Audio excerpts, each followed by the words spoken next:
Hi, this is Ben. This is Lisa. This is Adrian. This is Chris. This is Clive, the wood-fired oven chef, and you are listening to the Wood-Fired Oven Podcast with Mark Gostin. G'day and welcome to the Wood-Fired Oven Podcast, where I take a deep dive into the techniques, recipes and history of wood-fired oven cooking. My name is Mark, an obsessed and somewhat curious fan of outdoor cooking, especially with my wood-fired oven.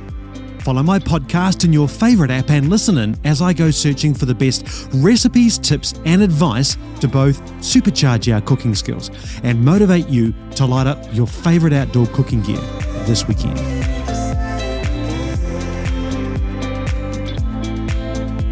Well, it's a big day for me here on the Wood-Fired Oven Podcast. I've been waiting for this day for some time. Now, a few years ago, when I was beginning to build my wood-fired oven in the backyard, I discovered today's very special guest on YouTube. And at the time, he had about 10 beautifully crafted episodes showcasing not only his stunning wood-fired oven, but also his incredible cooking skills. Fast forward to today, his YouTube channel is without doubt the most gorgeously presented wood-fired oven channel on YouTube. It has over 60,000 loyal subscribers, all waiting impatiently, like me, for his next glorious episode to drop. Clive, the wood-fired oven chef from YouTube, welcome to the podcast. Thank you, Mark. Happy to be here. Did I get that right? 60,000 subscribers now? Yep. 63. I think incredible. 63 since we last spoke. Oh, it's shooting up. Has that surprised you how fast your channel's growing? I think when I started the channel, originally I was just going to make those 4 episodes that episodes 1 through 4, and I just wanted to share my the knowledge that I had gained from the wood-fired oven, and honestly, I didn't have any expectations that anyone would follow me or like the episodes, and everybody's been very, very generous and very supportive, and I'm very much appreciative of it. Well, congratulations on your YouTube channel, and can I say on behalf of the podcast listeners too, thank you so much for the time and effort and attention to detail you put into your channel. It's spectacular. We're going to take a deep dive today into a whole bunch of topics, but let's set the scene for the listeners. This is a very long distance interview. We're chatting now via a video call. I'm in Brisbane, Australia, and you're in your office by the looks. Yeah. Somewhere on the planet, and hopefully we'll find out in a minute where that might be. Okay. We both have wood-fired ovens in our backyard. We both love to cook, and I'm really excited to hear your story, why you love cooking in your wood-fired oven, why you launched a YouTube channel, and also importantly, where this creativity comes from.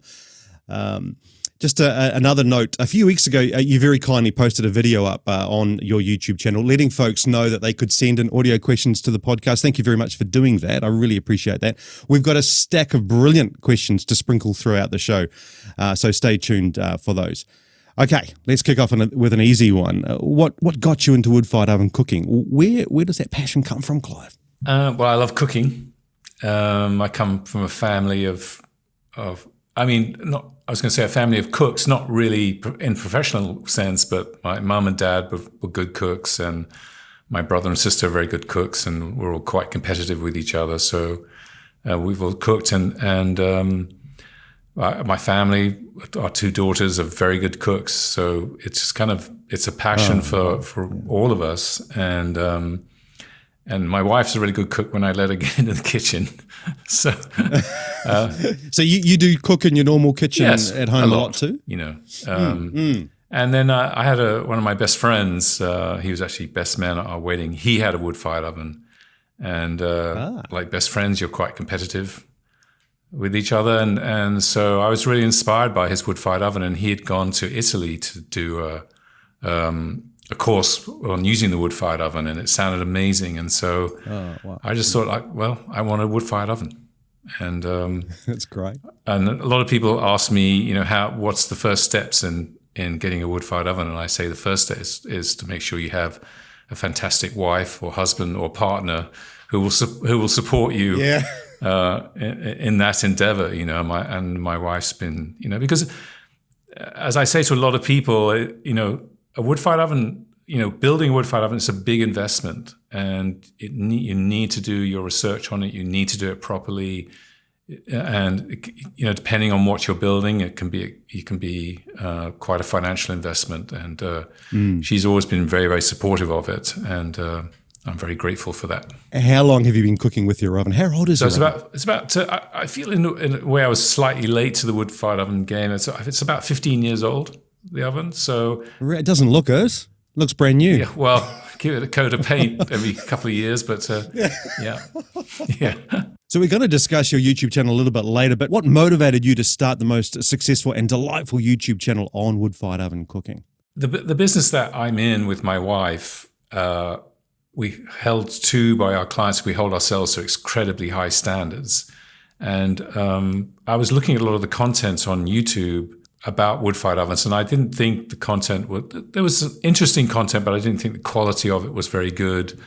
And I really felt like I could do better quality episodes, more consistent in the way they told the story of the wood-fired oven and how to use it. And I'd been thinking about it for a couple of years before I actually did it. And then I was at dinner one night with a friend of mine who's a very successful commercial director. And I told him about this idea, and I just really asking for his advice. And he said, "Well, I'll help you do it." And that's how we got about it. And I bought a camera, and he came over, and we just started filming. And it was, I don't think I had really any idea what I was doing, and I think it began. I was just going to make one video, but then I thought I would divide it up into the first 4 videos, which was really just about the wood-fired oven, about the wood, about the tools, about lighting, the different types of heat that you're using, and that's how it really started. And then I thought that I felt they turned out pretty good. Yeah. And so I thought, well, then it got to a point, well, I've done those 4. Is that where I want to stop? Or do I want to actually get into actually showing cooking in the wood-fired oven? It's been a lot of fun trying to guess where your gorgeous wood-fired oven is located. Now, given the sunny spot you have, I'm guessing it's not the UK, as your accent might otherwise suggest. A beautiful Spanish-inspired ambience of your garden might suggest Spain. But let's settle this once and for all. Where is that gorgeous wood-fired oven located? In California. Wow, that's interesting. When did you leave the UK? Long time ago. I spent most of my life I left the UK when I was 25. I spent, at this point, more than half of my life in California. And one of the great things about California architecturally is that anything goes. And Spanish style is very popular in California, but you see so many different styles of architecture. And we like, my wife and I like the romance of kind of Spanish, Moroccan architecture. And I wanted the wood-fired oven to match that style when I designed it. It is really gorgeous. So you obviously went to school in the UK. Did you do your tertiary study in the UK? Yeah, I went to the UK. I went to art school in the UK to learn how to be a graphic designer. Ah, right. Worked in the UK for several years at various companies.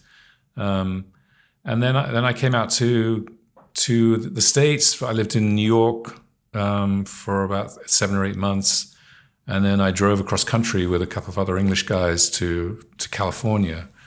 And I wasn't planning on staying when I arrived, but I ended up never leaving. So, and then my wife and I started a company with our partners about coming on 30 years ago, and a design company, and we do design, we do social media work as well, and we do audiovisual work, and so I've taken all the skills that I've learned as an artist, design, editorial, sound, and use those to apply to making the episodes. What do you miss about the UK? You must miss the weather, surely. My family. That's about it. No, I love going back. I love visiting, but I wouldn't want to go back to the UK permanently. Whereabouts did you grow up in the UK? In South London. Right. Okay. London's a lovely spot. It's great. It's nice to visit. It's great. I mean, it's great. Food is amazing in London and the UK.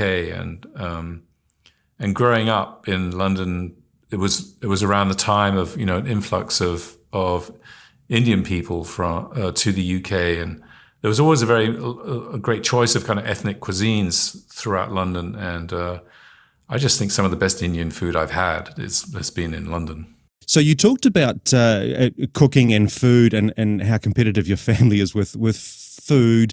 Were your parents creative as well? Were they artistic like yourself? Yeah. I mean, my dad worked in advertising, and my mother was a photographer. Ah, right. So, there was none of my brother, sister, myself really wanted to follow necessarily in the footsteps, but I think we picked up a lot of what was important to them in terms of quality and standards and skills. So, and I think coming out of that Second World War generation, they knew how to make the most of the food that was available. I remember as a kid seeing hairs hanging in the larder. Wow. Going to the butcher, they'd buy a whole pig's head and boil that down to make soup, and oh my God, all those kind of cuts of meat and offal and things like that.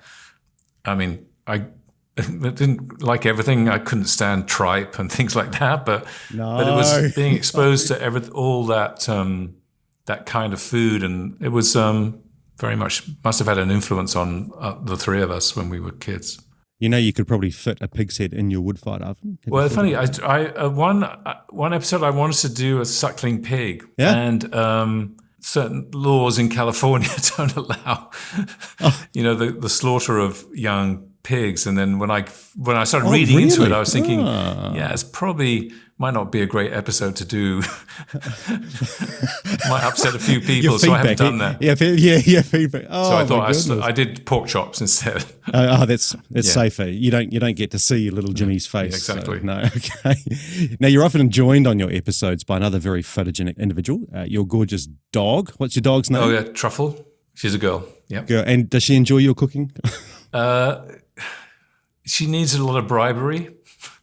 to be in she front doesn't of look like it. No, that's a trick of editing. She looks like she's bounding towards your oven in one of the photos I've seen. When she thinks there's going to be some kind of treat involved or some kind of reward, she'll do anything. But she's been a great companion to me. So lovely. And she'll kind of hang out with me while I film, and yeah, that's lovely. Somebody wrote into the podcast and suggested your dog needs an Instagram page. She has one. Seriously? Yeah, she does. Tell us. Oh my God, I think it's called. I don't know if it's still up. Us and another family who had a Frenchie as well. I think it's called Truffle and Thistle. And Truffle and Thistle. I don't know if it's still up. I'd have to find out. Oh, that's gorgeous. She's such a gorgeous. She's a fantastic dog. Yeah, she's really great company, and that's nice. Adds a level of cuteness to the episodes. That if I can't get all the foodie lovers, I can certainly get some dog lovers as well. Yeah. You can. Yeah, that's right. That's right. Actually, and speaking of Instagram channels, your channel is doing so well as well.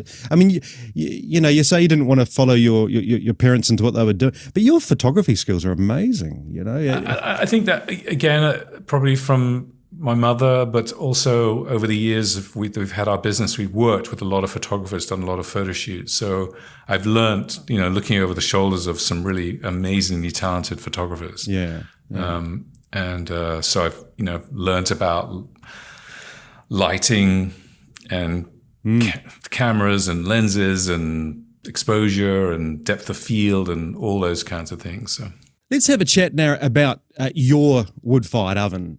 Why did you choose your particular wood-fired oven? Can you describe what model it is? Well, originally I had a romantic notion of a brick oven. Literally, built out of fire brick, and it's like that's the old tradition, and they look really beautiful, and but it takes that kind of oven. I mean, there's a lot of very, very beautiful brick ovens out there, and part of it is I was very much influenced when I was doing a lot of research into it by Alan Scott. So Alan Scott, there's a book that I recommend to everyone called The Bread Builders, and it's by Daniel Wing and Alan Scott. Fabulous book. Alan Scott was Australian, and he trained to be a welder, and he moved out to California, and then I think the story is one day he was asked by a woman who was building a wood-fired oven if he could build some wrought iron pieces to go with the oven, and that was the first time I think he'd seen what a wood-fired oven was, and piqued his interest. And he became in California famous for his wood-fired ovens. He built his ovens. And there are restaurants in California that have an Alan Scott oven, and they're so beautiful. They're built by an amazing craftsman. And so when I was reading about him, I was really inspired by what he did and the contribution he made to the community. But it comes down to time and budget at the time, and then I understood about refractory domes, and most restaurants now have ovens that are made of refractory concrete, and they're very good and very efficient, and so I decided to, and I was looking at two companies. There was Forno Bravo and Muknaini were the two companies in California. Forno Bravo had a pre-made brick dome that you could buy. Right. But in the end, and both companies make very, very good ovens. In the end, I decided to go with the Forno Bravo refractory concrete, and also realizing that it wasn't so much the interior of the oven, it's the exterior that I wanted to spend time on as well. So, and I had figured out the space. Mine's a 40-inch oven. That's about 104 centimeters, I think, in diameter. And that fit very well into the space. And then I designed the oven around that. And learned along the way about how, this amazing thing about the community of wood-fired oven enthusiasts, particularly online, is there's such a willingness to share information, and I really appreciated everybody was so generous towards me and with information, and I just spent some time over it, and the chimney. I didn't, being a designer as well, I was thinking about all the details. I didn't like just having a chrome chimney. So originally I was thinking about a terracotta chimney, and I remember seeing these really beautiful Victorian terracotta chimneys. But that would have been quite expensive to import one of those. But I knew a couple of brothers who do copper work, really beautiful copper work. So I designed the chimney and said, well, can you build this out of copper for me? Which they did, and they did a really beautiful. It's a beautiful touch to your chimney. It's gorgeous, and I think it suits the whole ambience of your yard so well. Thanks. I mean, I really thought about the oven from the bottom to the top, from the bottom, and where to store the wood and the doors, to the shelf, the tile around the opening, the shape of the oven, all the way up to the chimney. And interestingly, with the chimney, when they first did the chimney, they had welded some of the pieces to it, and that didn't take the heat from the oven. No, did it? And did it melt? It started to fall apart a little bit. So they came and took the chimney and riveted everything together. But inside the chimney, the copper chimney is the original chimney that came with the oven. And I also took into account the safety features, being in California and unfortunately, in California is the same in countries like Australia. Wildfires are becoming all too common. Yeah, so I wanted to be very careful about making sure I had the right what's called spark arrestor. Right. So there's a spark arrestor on the original chimney on the inside of there, and then I have spark arrestors around the copper chimney as well, just to be sure that it was all to code. Yeah. The other design feature I particularly like about your oven is, if you look carefully, I think it's on the left-hand side, you've got a light switch, and I'm presuming that's contring the light above your oven. Now, when I installed my oven in my backyard, and mine's a very similar internal diameter size to yours, I omitted running some electricity to the oven. Now, my oven's very close to our outdoor living area, and it works fine. But if I was doing my oven again, I'd definitely be putting in some power plugs around the oven and a light switch for lighting. And I think that's a great touch. And your light's gorgeous too. Yeah, that's another feature. It's a very decorative mica lamp. And you think about most of the time you use the oven. It's I know I film during the day because I have to use available light, but a lot of the time you're cooking at night and you need light out in the outside. So I thought that putting the light over was just a nice feature to it.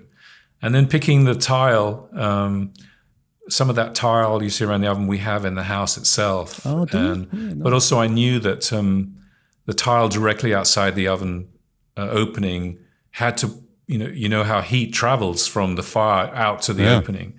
And so I couldn't use any glazed tile there because it would just crack. So I bought this high-fired terracotta tile directly outside the oven. But then I knew around the outside I could do this decorative tile because I wouldn't have to be concerned about the heat. So it's kind of there's a lot of vanity in the oven. I just wanted it to look really beautiful and amazing, and the shape of it. We have a lot having a Spanish style house. The shape of the oven, it would fit into one of the arches that we have at the house. So I wanted it to kind of match the rest of the house. Well, you've done a fabulous job. Well, we've got a question in from Igor. I think it's about bricks. I'll play this one to you. Okay. Hi, Mark. How you doing? My name is Igor Sharamat. I'm an executive chef at Two Foxes Farm Pizza, located in Massachusetts. My question is, what are your thoughts on sourcing the handmade Napolitan-style bricks?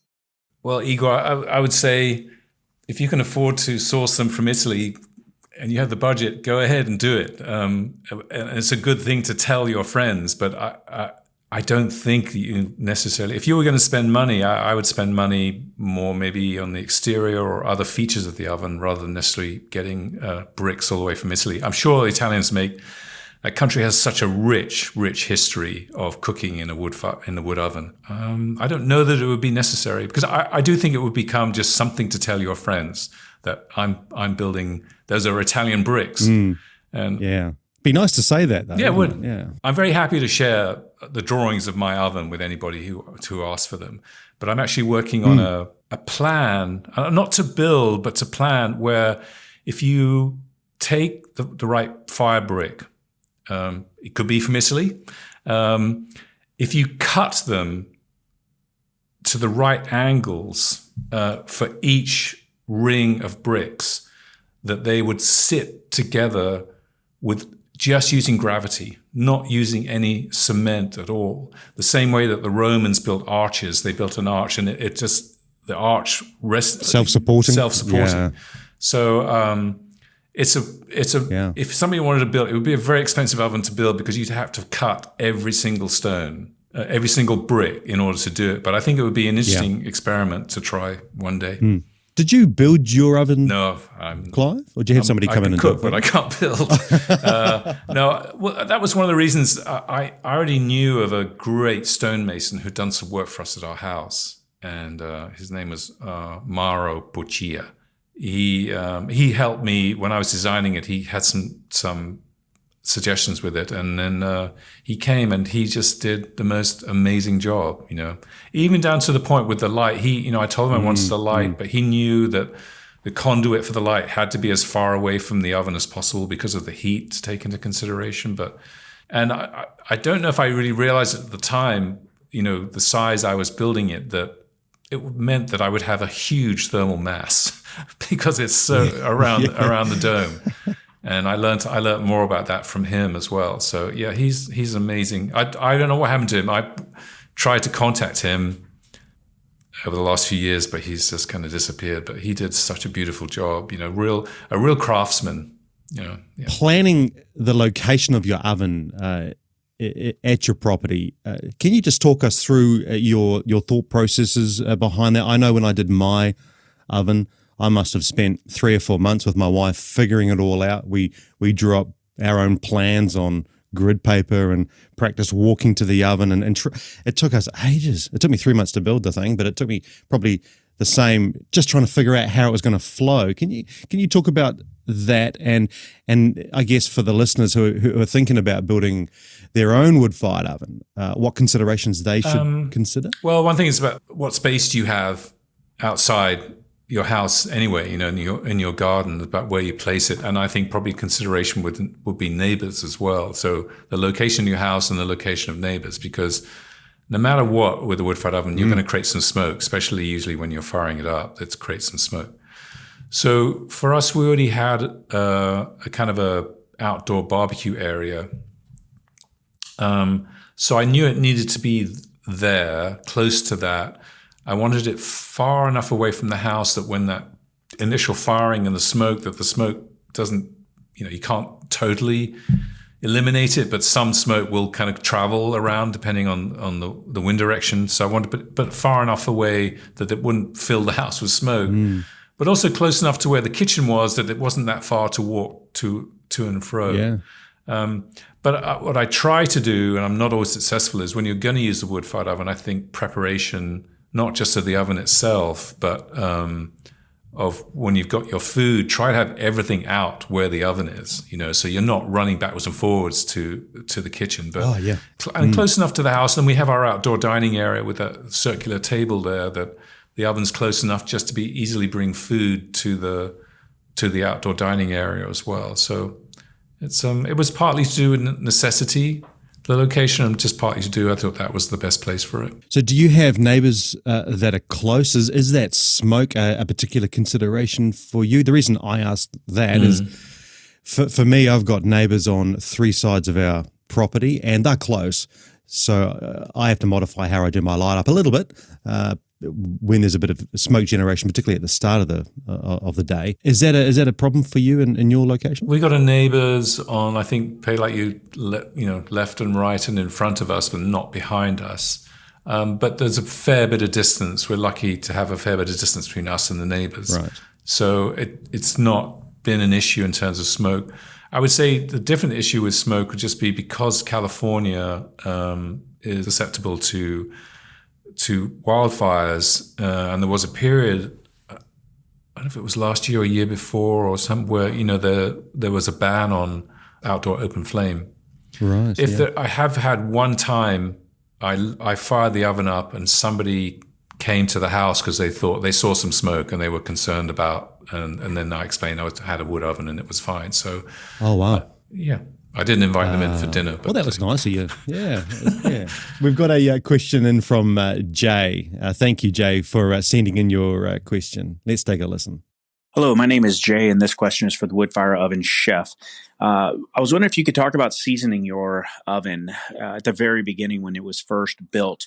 Mine's actually getting completed this week. It's 41-inch inner diameter, so it's a very large oven. But there's a lot of information online about how to season it. And I was just wondering, what you went through, how many days you took. Was there a buildup of larger fires every day? That type of stuff. Give me some idea. Oh, well, thanks for the question, Jay. Yeah. Seasoning your oven, curing it, however you want to call it, it's one of the most important steps of your oven. And I know that there's when your oven is built, there's this excitement to just start cooking, and I totally understand that. But if you don't cure your oven properly, you can, and there's something that you've built, and you, like I said, you've invested money in something, and it's taken time to build. Assuming it's maybe taken a month or 2 months to build an oven. If you don't cure it properly, and there's still moisture in the cement and everything around the dome, and you heat it up too quickly, you're going to put a crack into the oven.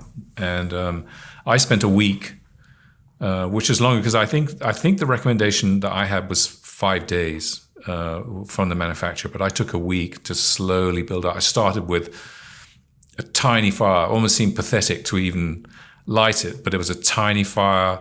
Did a slightly bigger the next day, slightly bigger until I'd done it for 7 days. And I know a friend of mine who built an oven, and he tried to cure it way too quickly, and he has this hairline crack that runs right through the oven, outside the oven, a little crack in he used a granite shelf outside, a little crack that runs through it. The oven's fine, but that's really from just being in too much of a hurry to start using it. So I say to everybody, it's a very, very important step. Don't rush into it, because if you cure it properly, you've got to think long. you might be in a rush, but an oven is something that'll last you for your lifetime that you're at wherever you are, and I think the better you treat it from the very beginning, the longer it's going to last you.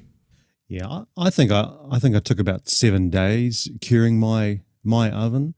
And I think too, it probably took another month or two before I was really getting that great heat retention and all the brickwork.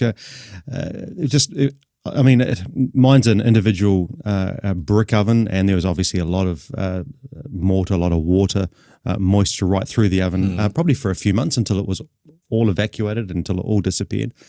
But it does take time. It requires patience, doesn't it? Yeah. Yeah, it does, quite a lot of patience. And I get asked, people who live in very moist climates, shall we say, I have a few people, particularly from like Canada and the UK and up in Scotland, where there's a lot of moisture in the air, and particularly you have the winter time. I would say if you're in an area like that, I would say if you want to use it in the winter, my advice would be just heat it up very slowly. Don't start with a massive fire.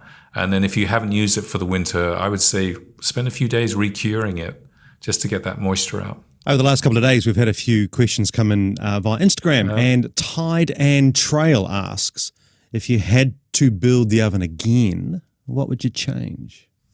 Nothing. Really? Nothing? I don't think so. Maybe slightly bigger. Bigger? Yeah. The internal the internal diameter, yeah. Maybe slightly bigger, but it's about a meter. It's pretty big. Yeah, it's fine. I have nothing. I thought perhaps I would do a slightly deeper shelf in front, right? But then a deeper shelf means you have to lean in further to use the oven. So I don't think I appreciate the question, but I don't think I would change anything. Would you build another one if you moved? Surely. If we moved, yeah, definitely. Yeah. Okay. Yeah. All right. And I would probably just try to replicate the one I have. Keep it simple. Yeah. Yeah. Nice one. Here's a question from Brazil for you, Clive. Okay. Hello, Mark. Hello, Clive. My name is Mateus. I'm from Brazil. And my question is about the position of the flue in the wood-fired oven. I can see there are models which have the flue on the very top of the dome and others which have it positioned next to the door. I see companies selling both models, but I'm not sure which one works the best and if there is any functional difference between them for cooking. I would appreciate if you guys could share your insights into this. Thank you. Okay, interesting question. So a traditional oven, the flue is always going to be in the front.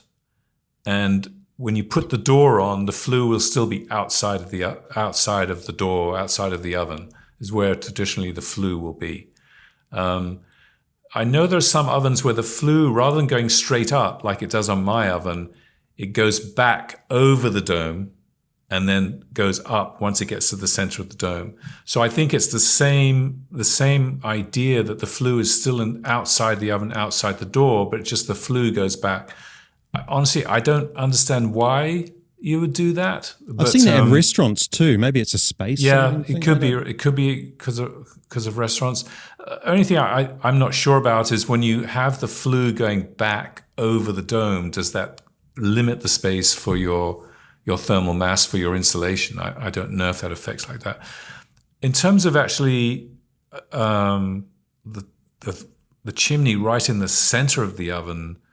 I know I've seen a couple of ovens like that. I'm not an engineer. I don't really see the point of a flue or a chimney being actually inside the oven or inside the door, because it's probably fine if you're not worried about using retained heat. Because you would just lose so much heat when you're cooking. But I think to answer the question, I think it's usually you'll see. I think you're right, Mark. I think in restaurants, it's usually because the flue just goes back over the dome, and then it goes up once it gets to the center.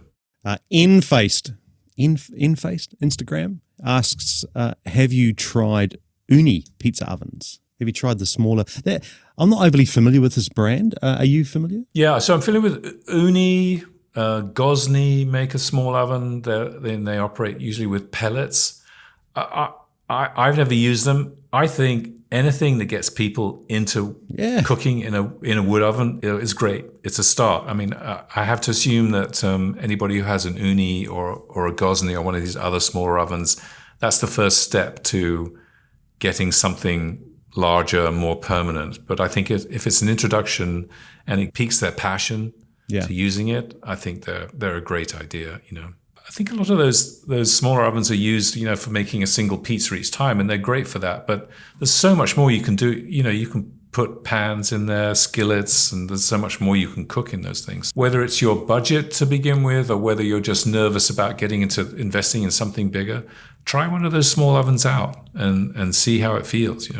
We were speaking before we came on the show today about Adrian's oven, and he was the guest on a couple of weeks ago. He has a smaller oven. It's a Zesty style oven, and the amount of amazing food that he pumps out of his small oven. And I know that he was constrained by space at his place, and you can do amazing things with a smaller oven. Yeah, incredible. Yeah. Email came in from Jim. Thanks for your email, Jim. Fan of your YouTube channel, Clive, and one question I have for you is there any kit wood-fired ovens that you would recommend for a homeowner to build, or where did you get yours and what did it cost? A grill, he says, I grill a lot and also bake sourdough bread, so I think it would be a wise investment. Good question, Jim.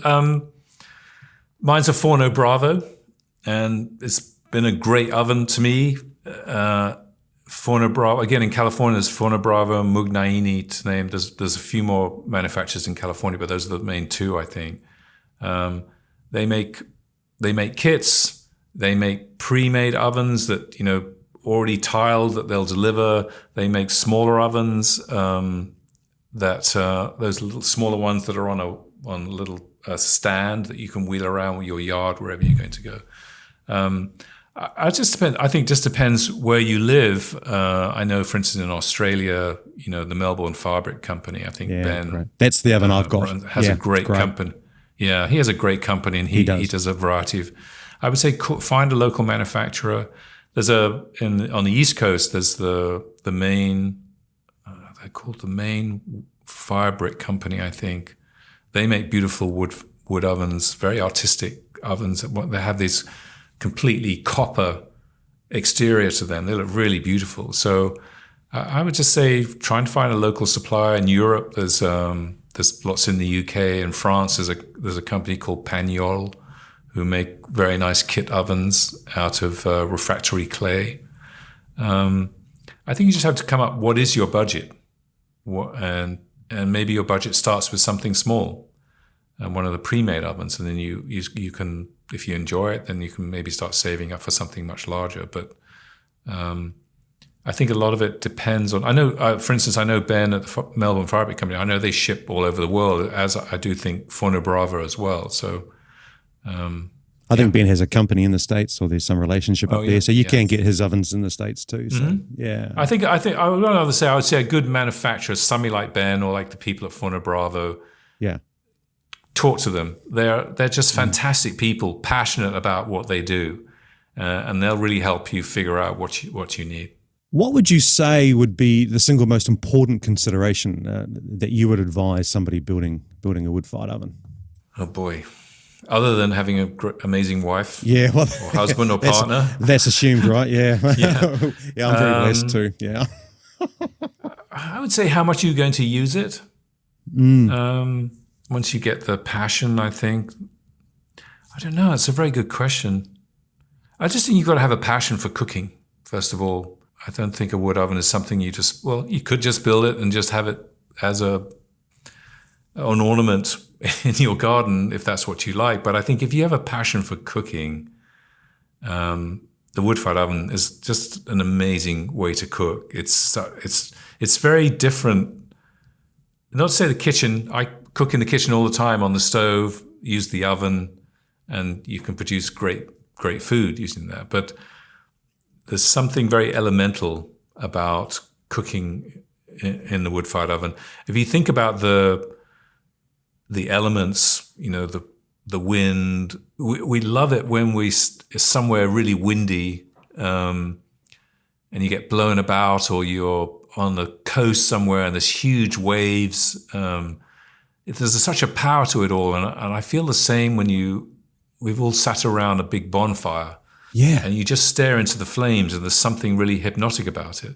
And it's that original element that used for cooking. Yeah. And I think when you fire at your oven, this connection that you feel, you really become a slave to the fire. And you have to respect it, because if you don't treat it well and you get careless with it, you'll soon find out what fire can do, and but I just think it's probably easier just to put something in the regular oven and close the door, set the temperature, close the door. That's probably electricity is an amazing thing, right? But fire is so connecting. I find it really connecting, and I'm not sure why. You don't sit around, you don't have people over and stand around the oven in your kitchen talking.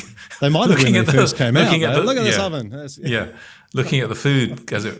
But you're right. When you have a wood-fired oven, there's such a great social side to having an oven. Yeah. People gather around and we stand there with your glass of wine and you're talking, and it's a great focal point. Sometimes it gets too social that you forget about the food you've had in the oven. Then you have you had that problem? You maybe had 2 glasses of wine. Yeah, I got to be a bit careful. I've had my wood oven disasters, no doubt. Haven't seen those on YouTube yet, Clive. No, you only see the good stuff. Yeah, your cooking style is an absolute delight, and it's been described to me by a podcast listener as bringing romance to cooking with fire and wood-fired ovens. The James Bond, the 007 of wood-fired oven cooking. I read one of your commenters on one of your videos. It's very true. How would you describe your style of cooking in the wood-fired oven? It seems very refined to me. I think wood-fired oven cooking is rustic cooking. And I like rustic food. I love rustic food with big, bold flavors. And it's not... I mean, you could do fine dining. So in northern Spain, there's a restaurant where it's on the top Michelin list of restaurants. It's called Extrabarri, and it's run by a man called Victor Arguizones. Arguizones, I think his name is. Right. And he just makes amazing food, all cooked over fire, not necessarily a wood-fired oven, but over fire. And it's fine dining food, and it's really beautiful. But I think when you cook that kind of rustic food in the wood oven, you just want to pull it out and serve it up. Whether it's steaks or potatoes or vegetables or whatever it is you're cooking, pizza.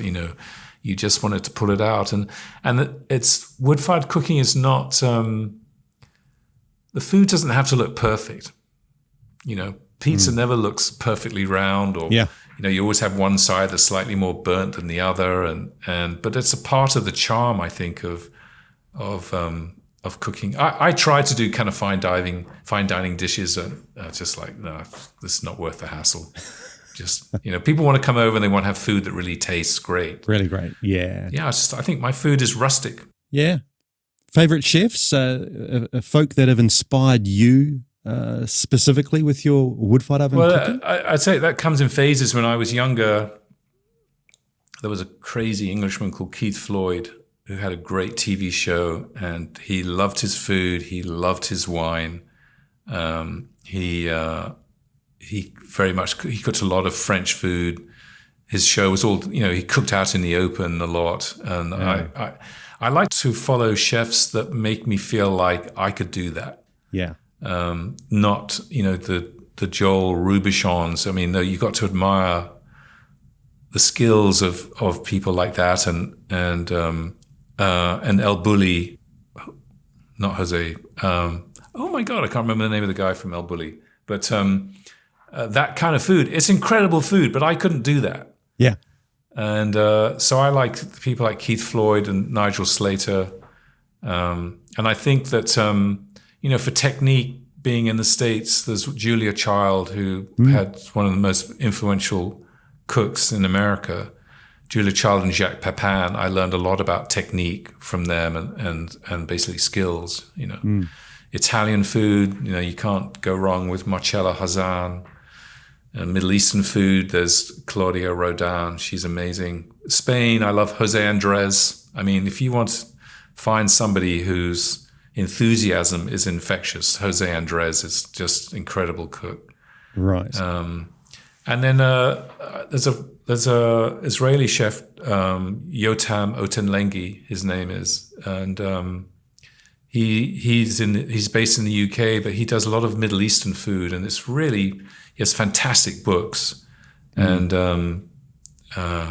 he's been an influence on me, And also there's another chef in the States called Tom Colicchio. He's probably more well known for being on Top Chef, but his restaurants, they're craft restaurants. He does a lot of braised food, and I think the wood oven is perfect for doing braising. Have you? Do you watch Chef's Table on Netflix? Have you seen that? There are some fabulous chefs on there.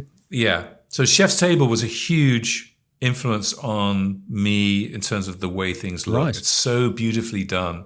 Yeah. And you think about food requires really all your senses, the sight, the smell, the sounds, and then ultimately the taste of the food.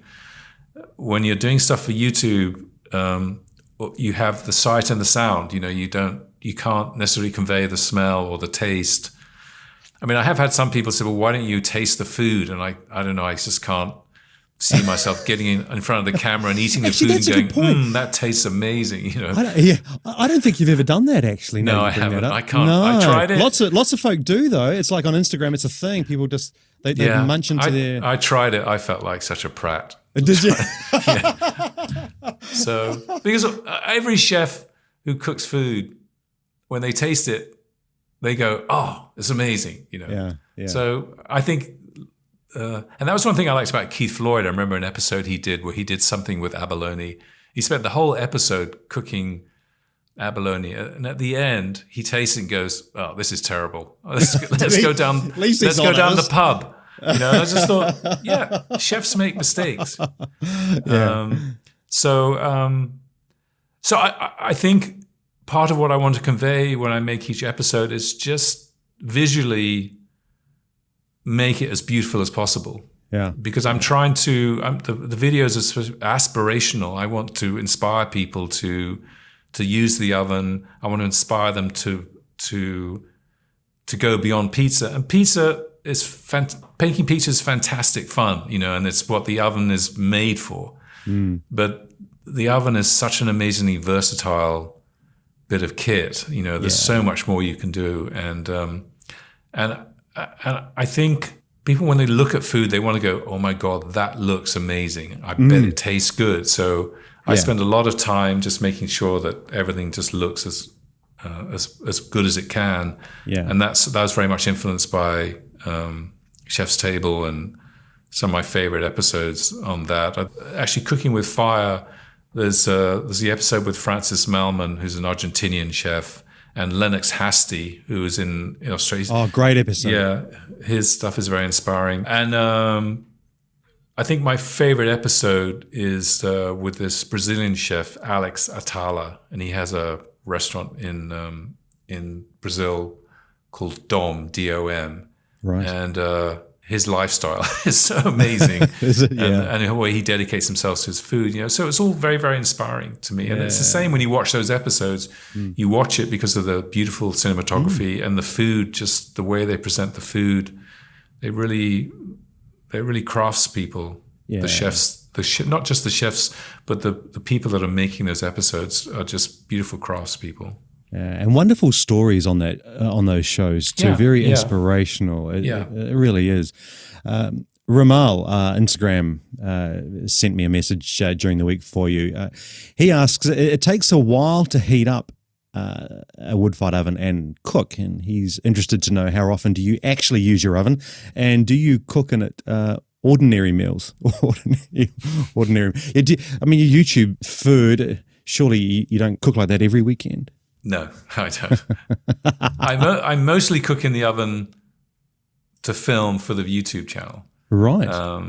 I used to cook in the oven just to cook and make food, but now YouTube. Every time I put a new episode up, people have 2 comments. That looks great. When's the next one? Correct. I was about to say, well, clearly you're not cooking in it enough, because I think every second comment is, come on, Clive. I had somebody just yesterday text me on Instagram and saying, can you just tell Clive to hurry up and put out more content? And I just burst out laughing. I think, no, I'm not going to tell Clive. No, actually I am. Can you just hurry up and put out more content? I will. I'll try. I know. There you go. It must be hard though, because it's time consuming, right? To put together these episodes. Very time consuming. So the way I work is, because, I have a real job that I have to, that has to be the main focus, and my job and my responsibility to the company and our employees. But usually towards the end of the day on Friday, I'll spend Friday setting up my cameras and lighting. I have some lighting and figuring out how I'm going to frame shots. So that's Friday. And then when I'm filming, which is usually on a Saturday and a Sunday, or maybe just one of those days, being outdoors is great. It's an advantage. But at the same time, I have to wait for the sun to go down.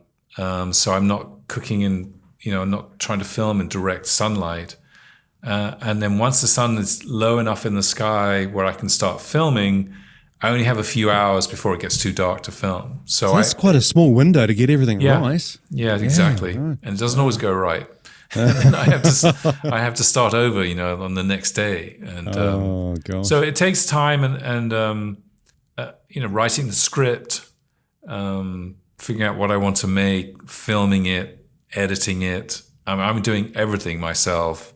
One-man band, eh? Yeah, taking consideration the way things look, the way things sound, and I'm never happy with the final result. But it has to get to a point where I can't work it anymore. I've just got to get it out. Just got to push it out. Otherwise, you're going to get us knocking on your door. Yeah. Where's the episode? Vanessa's got a question. Thank you, Vanessa, for sending in your question to Clive. Let's take a listen. My name is Vanessa. My question for Clive is, what has been the most challenging dish you have cooked? What did it teach you about your oven's performance? And what lessons learned do you have from it that you would like us to know? Thank you. Oh, thank you, Vanessa, for the question. I'd say they've all been challenging. There's a French chef, Eric Rupert, who has a restaurant in New York City called La Bernardin, and it's one of the top restaurants in the United States. And he's a very, very good chef. And I seem to remember, I think it was him that told the story of he went to a dinner party once, and he didn't mention names. There were a lot of very well-known chefs there. The hostess was very well-known. He didn't mention any names, but the hostess asked a very well-known chef if he would cook a leg of lamb, and he burnt it. And he was very embarrassed by it. And his point was that chefs, or like anybody, you're good at what you do because you've done it before, and you've done it many, many times. It's that whole 10,000 hours theory of, you do something over and over again. You just get very good at it, So a lot of dishes that I cook in the wood-fired oven, unless I've done it before, I'm never really sure how it's going to turn out. And so it's always a challenge. And it's not just the dish itself. It's knowing that I have to film it and push the record button and then put the food in the pan. And it has to look good on camera. And it's the pizza episode. That was such a huge challenge. It was one of my favorites. It was gorgeous. I've tried some of your toppings. I just love them. But it took me months because I think there's no other food people have more opinion about than pizza, I think. And knowing that I wasn't going to make everybody happy, I just had to find the way that I like to make pizzas, and trying to figure out what dough recipe I liked the most. And it just came down to the simple Neapolitan dough recipe. I didn't feel like I needed olive oil or any other ingredients in it. And getting the right ratios right, and then figuring out what worked best in the oven, and then figuring out the toppings. And it took a long time to make it. And then realizing that with pizza as well, I was going to make one episode with pizza. Then I realized you can't do that. There's so much. It's very important how you set your oven up, I think, with pizza. I think dough is obviously very important. How you make your dough, having your station set up for toppings, because I think we've all, any of us who've made pizza in the oven, you're just running. If you don't have your mise en place set up, you're running backwards and forwards. Yeah. And that episode, and that's episode 3, and it's actually probably, I think it's the least watched episode, funny enough. Really? And that I think it's one of the most, me. I think it's one of the most important aspects of pizza, assuming you're going to make more than one and you're going to make a variety. And then the final, actually making pizza itself, that it was all, and I learned so much. I've made pizza many times, but when I was getting ready to really make that whole series, those 4 episodes, I learned so much about how to cook. So, and anything is, and that's the other thing I think with the wood oven, anything that you, again, if you cooking in the kitchen, you set the oven temperature, you put the food in there, it's got to be in there for 30 minutes and you take it out. The oven is, you're never really sure. It's hard to control the temperature of your oven. Once it's at a temperature, you can't bring it down. And so you dedicate yourself to the food. You can't you turn away from it. And next thing you turn back and it's you've cooked the steak too long, or the pork is burnt, or whatever it might be. So you have to pay a lot of attention. I mean, I've got a huge sage plant, thanks to you, in my backyard now. Oh yeah, mushroom and sage topping on those pizzas. At the time when I was building my oven, I was writing notes upon notes about the processes that you described in those episodes with pizza. And for folks out there, if you haven't seen those episodes on pizza, it's an absolute go-to if you're learning how to use your wood-fired oven. Lots of great advice. Yeah. The great thing about pizza is I think of pizza as like an artist's canvas. Yeah. And look, there are some pizzas I don't particularly like. You can put whatever you want on a pizza. What's your favorite topping? Oh, I make the pancetta pizza. It has a layer of fontina cheese, and then I just put slices of pancetta. Dill. It's simple.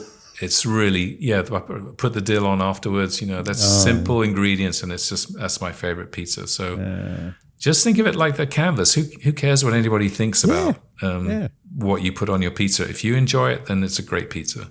We had friends around not long ago, and we did a pizza night. They've got little toddlers, or 5 or 6 year olds, and they just had a ball making their own pizzas. Every ingredient under the sun ended up on their pizzas. Yeah. That's half the fun.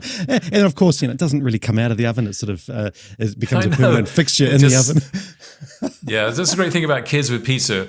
They want to put every single ingredient on, and you end up with this little mountain in the middle of the smoking away. And you put it in, and it just you can't move it around, and But they feel like they've done something. They do, and it's so social for them. Have you made your own mozzarella? I make a bit of cheese. I make mozzarella. Have you tried making this? Yeah, time is not on my side. Yeah, you can do a 30-minute mozzarella, which is okay, or the 8-hour version, which is pretty good. In 15 minutes, I can go down the market. Yeah, that's right.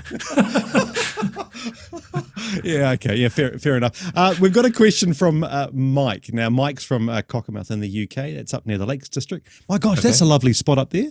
Yeah, it's beautiful. Have you been up? You must have been up that way. Yeah, but not in decades.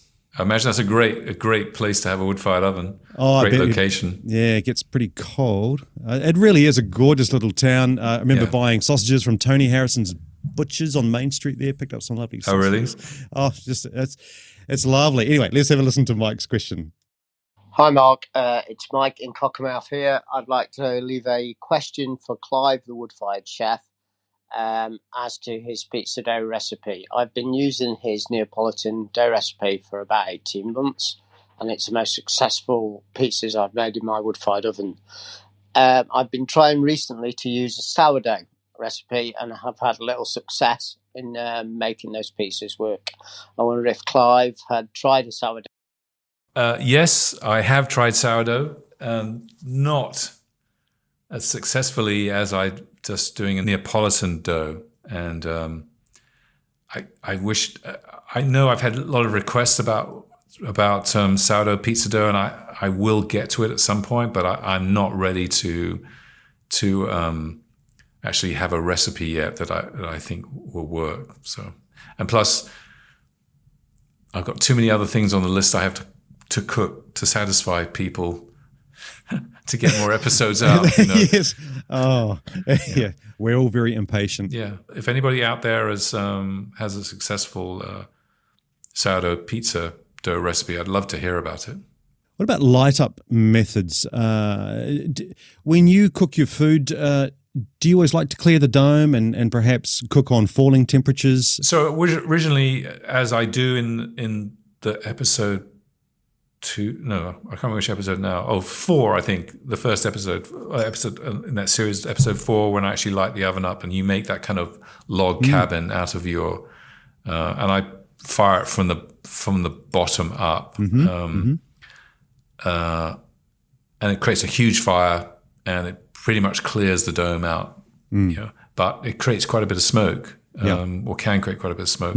So lately, I've actually been starting with the much smaller fires, mainly because I don't want to create and just slowly build the fire up and move it around the dome to kind of clear the various areas that they are. Okay. But some episodes I'm working on now, I'm doing a series of episodes about cooking various potato dishes like potato gratin. Oh, nice. Actually, mashed potato using baking the potatoes first and then scooping out the cooked potato to make mash, stuff like that. And I've actually found that because you want a lower temperature for those dishes, that I'm using the fire up period to make them. Right. So I'm firing up the oven not with a huge fire, with a smaller fire, getting it to around that between 400 and 500 degrees Fahrenheit kind of temperature, and then using that temperature to make these potato dishes. And these are dishes that can then be reheated later. Once those dishes are made, then I'll add more wood to bring it up more to that 700 degrees Fahrenheit range that I'm used to really cooking at. So I think when firing up your oven, it doesn't have to be a big fire from the very, very beginning, whether you prefer the bottom-up lighting method or the top-down lighting method. And I must admit, there are sometimes I don't get the dome completely clear, because you have to get it up, over 600 degrees to get the dome clear. I mean, you can buy a wire brush and brush it all clean if that's what you want to do, but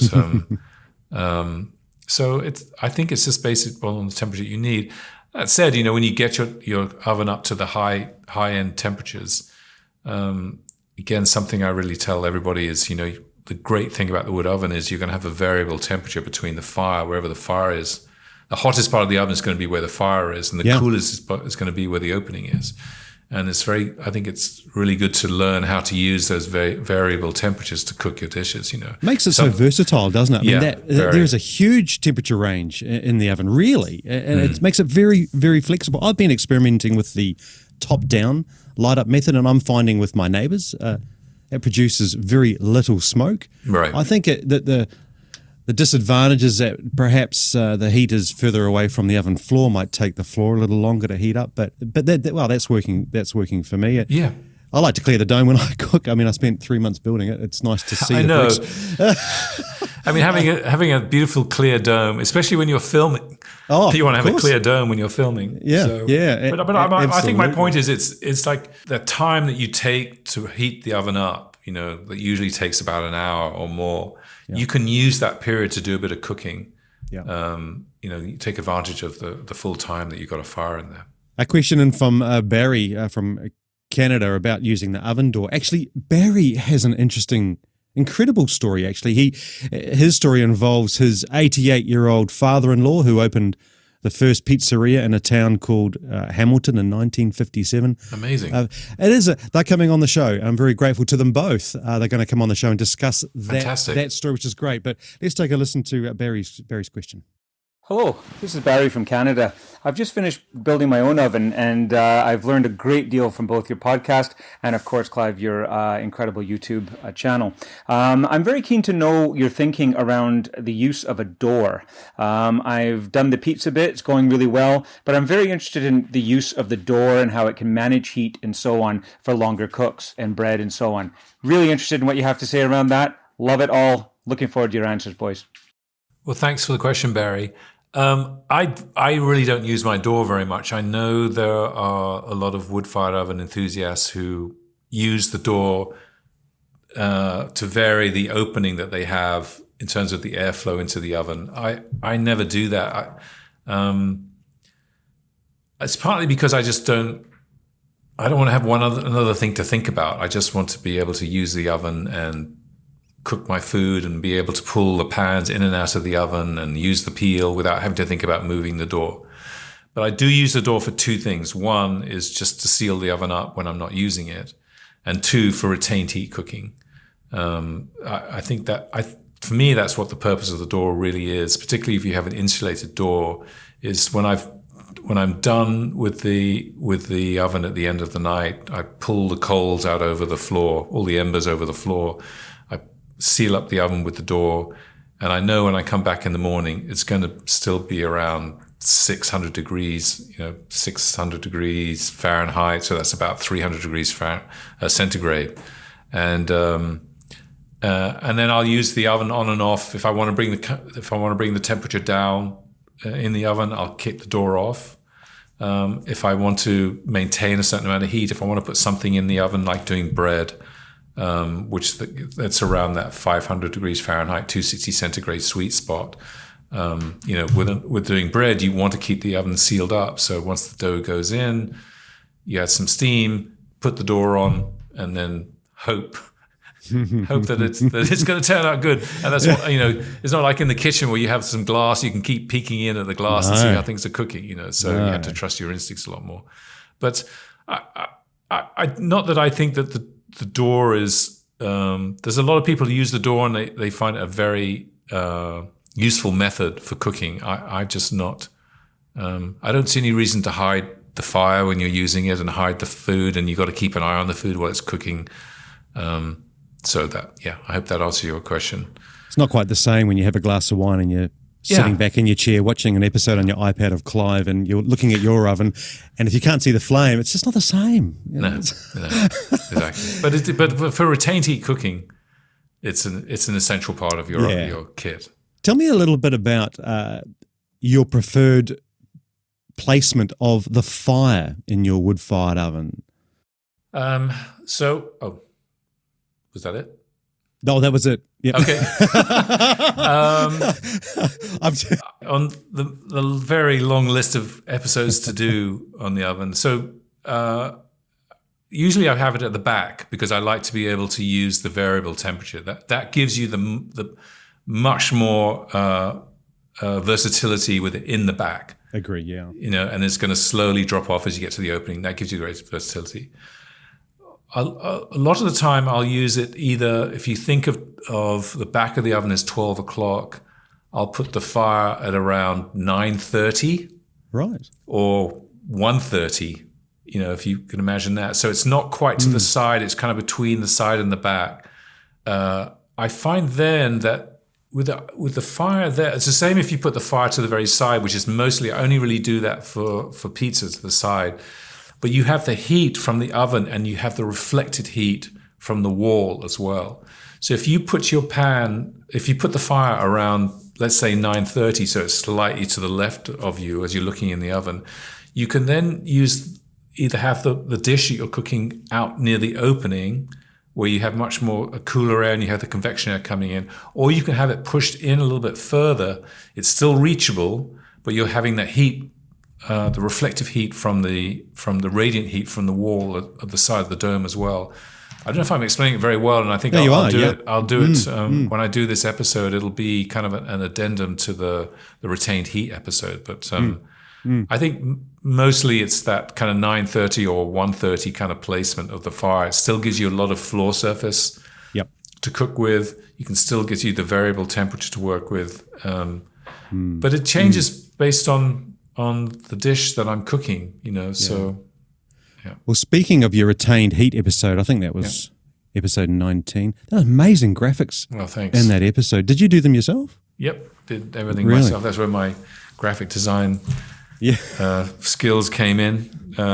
It was a great episode, really. And if you haven't seen that episode, check it out. It's a great education on the inner workings of heat in an oven, and it's incredible. You mentioned in the episode having a graph is a great way to help understand the fall off of temperature in your oven. How did you plot that? For the longest time, I was just kind of winging it with the retained heat. I knew the oven would be hot when I opened it in the morning. And I knew that it would, and I have a lot of thermal mass around, a lot of insulation around my oven. So I knew that it takes if I leave the door on, it takes a long time, almost 48 hours before it gets really cold. So I thought, well, I need to record this. When I was planning that episode, again, that was an episode I thought, well, if I do this, I better know what I'm talking about, and that's where, because we'll all let you know, won't we, on YouTube? Yeah, that comment feed, yeah. So that's where actually Ben at the Melbourne Fabric Company was very helpful. I had a really fantastic call with him. Great. You talk to someone like him who, his world is wood ovens and building them, and he's like a mad scientist, with what he knows about the wood oven. And then also the people over at Fauna Bravo were great. They were very helpful in the information. And as I was writing the script for that episode. And then you can't explain that just verbally. So I thought, well, I better start making some drawings and graphs. And I thought the graph was the best way of actually figuring out how the oven cools down with the door on, and how the oven cools down without the door on, and then looking for those windows where you can, for the windows for bread, the windows for doing a roast pork or something slow roasting, that kind of stuff. So I learned a lot from Alan Scott about the full heat cycle, and as a way to get the most out of your oven. I mean, if you think about it, you fire up your oven one time, you can cook for as many hours as you want with the fire going. And then if you have a good retained heat with that fire, you can cook for at least another day, maybe 2 days. So for you can get 3 days of cooking out of the wood-fired oven with one firing. So I learned a lot of that from Alan Scott, but there's a guy called Richard Miskovich.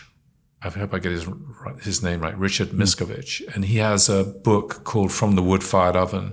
And he explains very clearly, and I would recommend, if you want to, that's another book I'd recommend in addition to The Bread Builders. I think he does a good job of explaining that. In the episode, you discussed the 3 different types of heat. You talk about radiant heat, you talk about conduction heat, and convection heat. And for folks who haven't seen the episode yet, can you very briefly just describe those 3 for us? Yeah. So the radiant heat is going to be the heat coming off the fire and the dome and the floor. So you light the fire is transferring heat into the floor and into the dome. And like we talked about, when the dome goes clear, which is around that 300 degrees Fahrenheit, no, 600 degrees Fahrenheit, about 300 degrees centigrade, clear dome, you know that the dome, you're going to have all this radiant heat.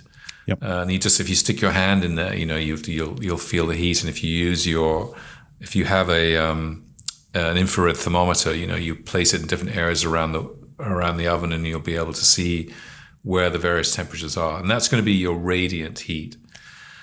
After radiant heat, you have conduction, and that's exactly what it sounds like. You're conducting. It's pushing heat from primarily the floor. That's the only place you're going to place a pan or the food. Once the pan or the food comes in direct contact with the floor, pizza obviously with the floor, or the food you're putting in the pan, that's the heat, the conduction heat. And usually whatever the temperature is in the oven that you place your pan, if it's there long enough, it's going to match the temperature of that place in the oven, and that's the conduction heat. And then the convection heat is the heat that's drawn into the oven. And I try to show that if you wipe the opening of your oven with a damp cloth, you can see the kind of the steam as it's drawn into the oven. Drawn inside, It goes across the floor, and then it circulates around inside the oven, and then it's drawn out through the chimney. The chimney creates this vacuum that pulls the heat out of the oven. And so all those heats are working. You can't choose between one or the other. They're all working together. Yeah. And even with retained heat, you're still going to have some radiant heat. Cooking with retained heat, you're going to have some radiant heat that's left over. You're going to still have conduction. Less so the convection heat, because if you close the door, you're creating a very still environment in there. But I do think it's an important thing to understand. It's why traditional ovens in the kitchen you have a bake setting and you have a convection bake setting. Nice and easy. The convection bake is basically blowing air around the oven. And that's. And you're doing that kind of naturally with the wood-fired oven. Well, speaking of temperatures, Brad has sent in a question for you. Let's take a listen to Brad's question. Hi, my name is Brad. What are the best ways to cook in the 500 to 600 degree range? Every time I cook and try to stay in that range, my temperatures eventually end up in the 700 to 800 degree range, closer to what I would use if I were going to cook pizzas. It also seems when I'm trying to cook in that 500 to 600 degree range, I get more smoke than I do when it's in the hotter temperatures. Thank you. Okay, it's a great question, Brad. So I think when you're firing up your oven, most of the time you're looking for that sweet spot, which is the 600 degrees Fahrenheit, 300 degrees centigrade, where your dome is going to go clear. Once you get there, the temperature of the oven is going to keep rising, even with a small fire. So just at that point, stop feeding too much fuel to the fire. Add small pieces to the fire at that point. And again, I found when I'm experimenting now with these lower temperatures that starting with a small fire, if I just keep it small and just add small pieces of wood, it maintains that certain temperature. Yeah, that's a great tip, actually. Yeah. I think an oven with a good thermal mass and good insulation is going to need less fuel to maintain the temperature. And less fuel means a smaller fire, which gives you much more surface area to cook with. And I'm very big on just keeping, once I get up to temperature, and an oven will hold its temperature really, really well. If you've got good thermal mass, you've got good insulation, that oven will hold its temperature very well. You don't need to have a big fire to maintain that temperature. So I would say when you get to that, like I said, the 600 degrees Fahrenheit, 300 degrees centigrade temperature, just reduce the size of your fire, remove a lot of the embers from the fire. I use my peel for everything, and once I get to about the temperature I want, I have a metal bucket that I put up on the shelf. I use my peel to scoop out a lot of the embers that are still in there, make it very, very clean, keep a small fire going, and to maintain the temperature. Great tips. Yeah. The more you use your oven, the greater your understanding of how it performs.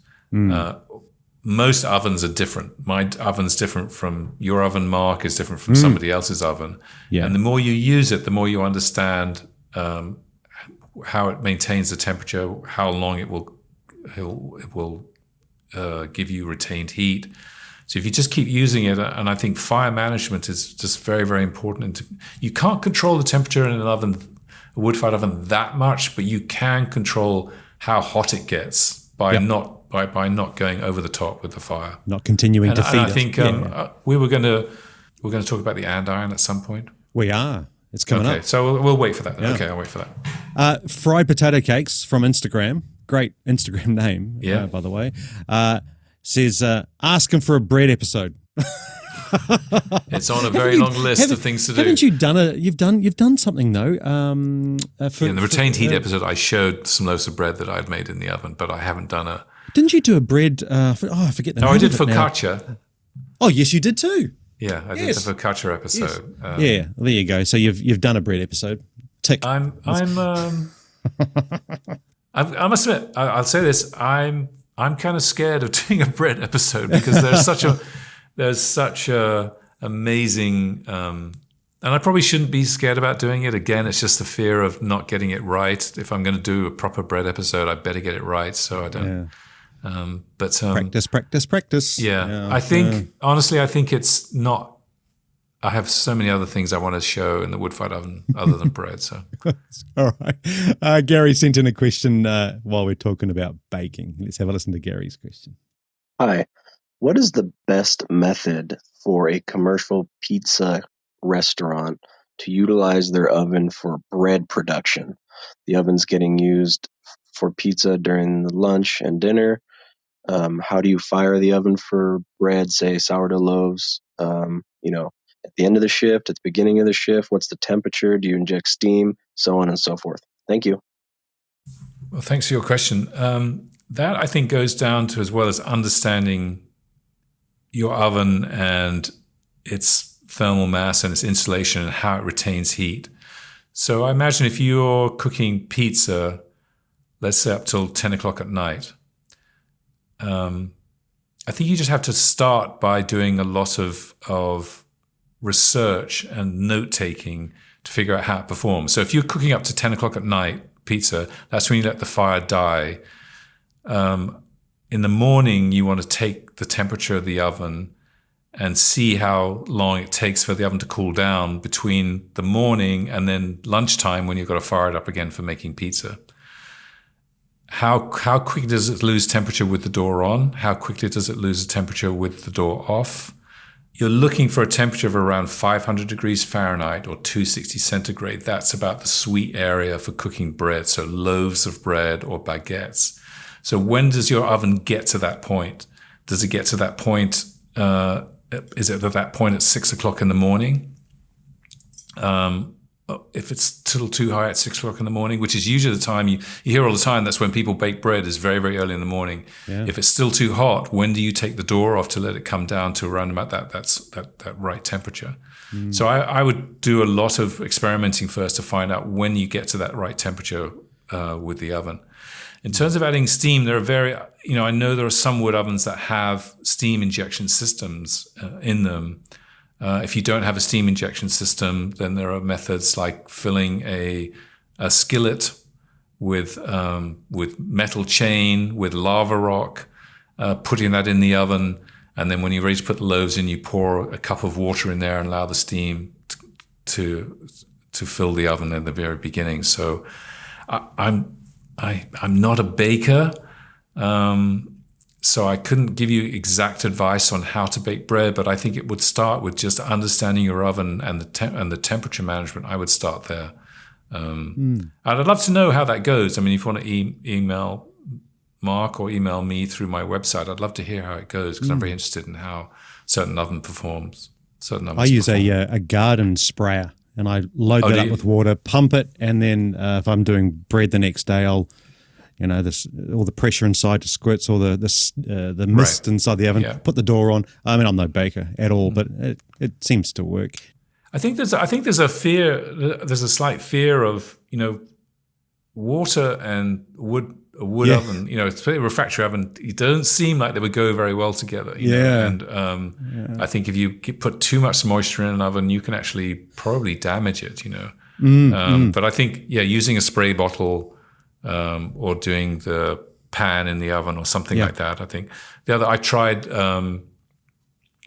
I took a damp cloth and I laid it over the door and then put the door on. Oh, did you? On the oven. And it worked pretty good, except that eventually the cloth burnt. Oh, so I could only use it once each time, but that's another method, yeah. Do your other family members use your wood-fired oven? Absolutely not. Really? Oh, it's your domain, is this? Yeah. Okay. Nobody's allowed to touch it. Fair enough. My wife bakes muffins, does sausage rolls, all those sorts of things. Okay. So no, it's Clive's domain. Yeah. Hands off. Yeah, no, fair enough too. Episode 14, you poached peaches in your wood-fired oven. That's a glorious episode. What other desserts have you done? I've done the peaches. I've done I have lots of episodes filmed with the food part of the episode. So I did a peach galette that I made in the oven. I did using retained heat. I've done scones and cookies and things like that. It's interesting. I tried this episode using, I posted on Instagram doing a tomato tart using puff pastry. Yep. Was that yesterday? Is that the one you put out yesterday? Yeah. Yeah, it's beautiful. Store-bought puff pastry.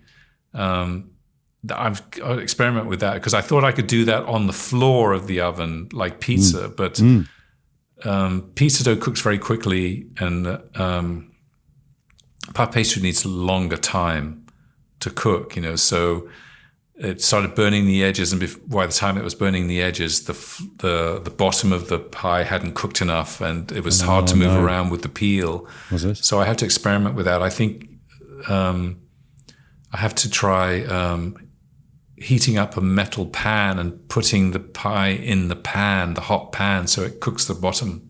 Right. I don't know yet. We'll see. Experimenting. Things don't always work. No. And look, you were telling me a couple of weeks ago when we were on a Zoom call that you were working on a particular recipe involving sausages. Yeah, the toad in the hole. Was that? Yeah, that's right. Is that a Clive fail? Is that? It was a disaster. Was it? Well, the sausages the next day look really nice. The sausages were great. The sausages were great. The great thing about what happened with that? When's that episode launching? Because I don't know if it is going to. I don't know if I'm going to launch. Bloopers would be great.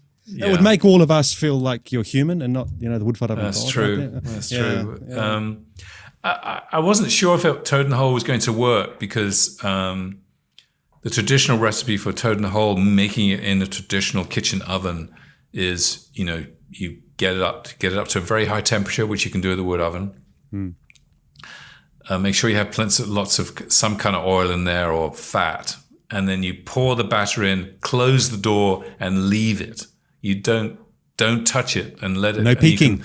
No peeking, and you can watch through the glass. You can watch it rise. You know when to pick it up.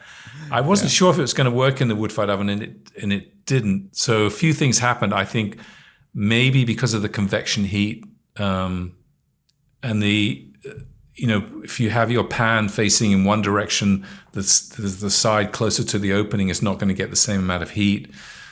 So you have to keep turning the pan. Maybe something to do with the convection air that's being drawn in, so there's movement inside the oven. And by the time the batter had risen up over the edge of the side of the pan, the heat from the fire started burning the top of the batter, and the center of it wasn't cooking. So I called time on it. And pulled it out of the oven. I don't. Well, and at that point, I just don't know whether to keep trying, because maybe someone out there has done it successfully. I would love to hear how you did it, and maybe doing small individual Yorkshire puddings in a little muffin tin would work. But at that point, I figured, well, how much work do I want to put into this? Because I need to do this maybe 3 or 4 more times to see if I can make this work. Right. And that's a lot of time, and it's time that I could be filming things that I know. A lot of sausages. Sure yeah. The sausages. The great thing about toad in the hole is you can pick the sausages out. They tasted great. Well, you improvised, adapted, and overcame that, and you ate the sausages. So that's great. Well done. People only see the good stuff on the YouTube. They don't see the disasters. Well, you're starting to do a few bloopers though, and they're funny. They're great. Yeah. At the end, I just think you need a whole episode of your bloopers, your fails. Maybe. That'd be, maybe. Well, I didn't do an episode 13. And some people ask, well, where's episode 13? And I think, well, maybe didn't you? No, I didn't. That'll be the. That'll be the. Maybe I'll do it episode 13 at some point. And that'll be the blooper episode. The blooper reel. Yeah. I think one of my most favorite episodes, episode 5, the porterhouse or T-bone steak you did in your wood-fired oven. It is definitely one of my favorite episodes. Talk us through what was involved in filming that episode. Was it a tricky one to get right? How many T-bones did you get through? So after I'd done the first 4 episodes and put that out, I said my friend Bruce had been so helpful in helping me do the first 4 episodes. But at that point, I was kind of doing it on my own. It was very hard because I was figuring out how to film by myself, setting up the cameras. And honestly, I don't mind saying I think I had to make that steak 4 or 5 times before. Oh, you're joking, really? Because again, it just goes back to it had to look amazing. It just had to look perfect, Yeah. And it did. My gosh, it's inspired me to cook that. That's wonderful. Oh, good. So, yeah. Good. It was a learning, and I'm learning every time I use the oven. I'm learning something. I'm learning something about cooking. I'm learning something about filming and camera angles and cinematography and lighting. So it's funny. I'd love to reshoot some episodes just because I've learned so much since then. Yeah, I bet. Have you tried hay smoking? Recently, I've started doing the T-bones in the porterhouse in the oven, and then for the last 2 or 3 minutes, kissing it with a bit of hay smoke from the pet store. It's great. I know other chefs do it. Have you tried it? Nope. I heard about it from you, so you should try it. Give it a try. Give it. It's gorgeous. It's lovely. And you did that porterhouse on your Tuscan grill. Mm-hmm. Tell us about using the Tuscan grill. What other foods have you used it for? I used it for doing the branzino. I've used it. I mean, not everything I've cooked on the Tuscan grill you see on the episode. So I've used it for doing lamb. I've done pork. I've done some vegetables on it. I think it's a fantastic piece of kit, the Tuscan grill, because fantastic. Yeah. It doesn't matter what temperature you get it to. I mean, you want to get it to a really high temperature, and it doesn't need seasoning, doesn't need any care really at all. And you can cook with it using some of the embers underneath. You can cook just using the floor itself. You can put a pan underneath to catch some of the dripping if that's what you want to use as well.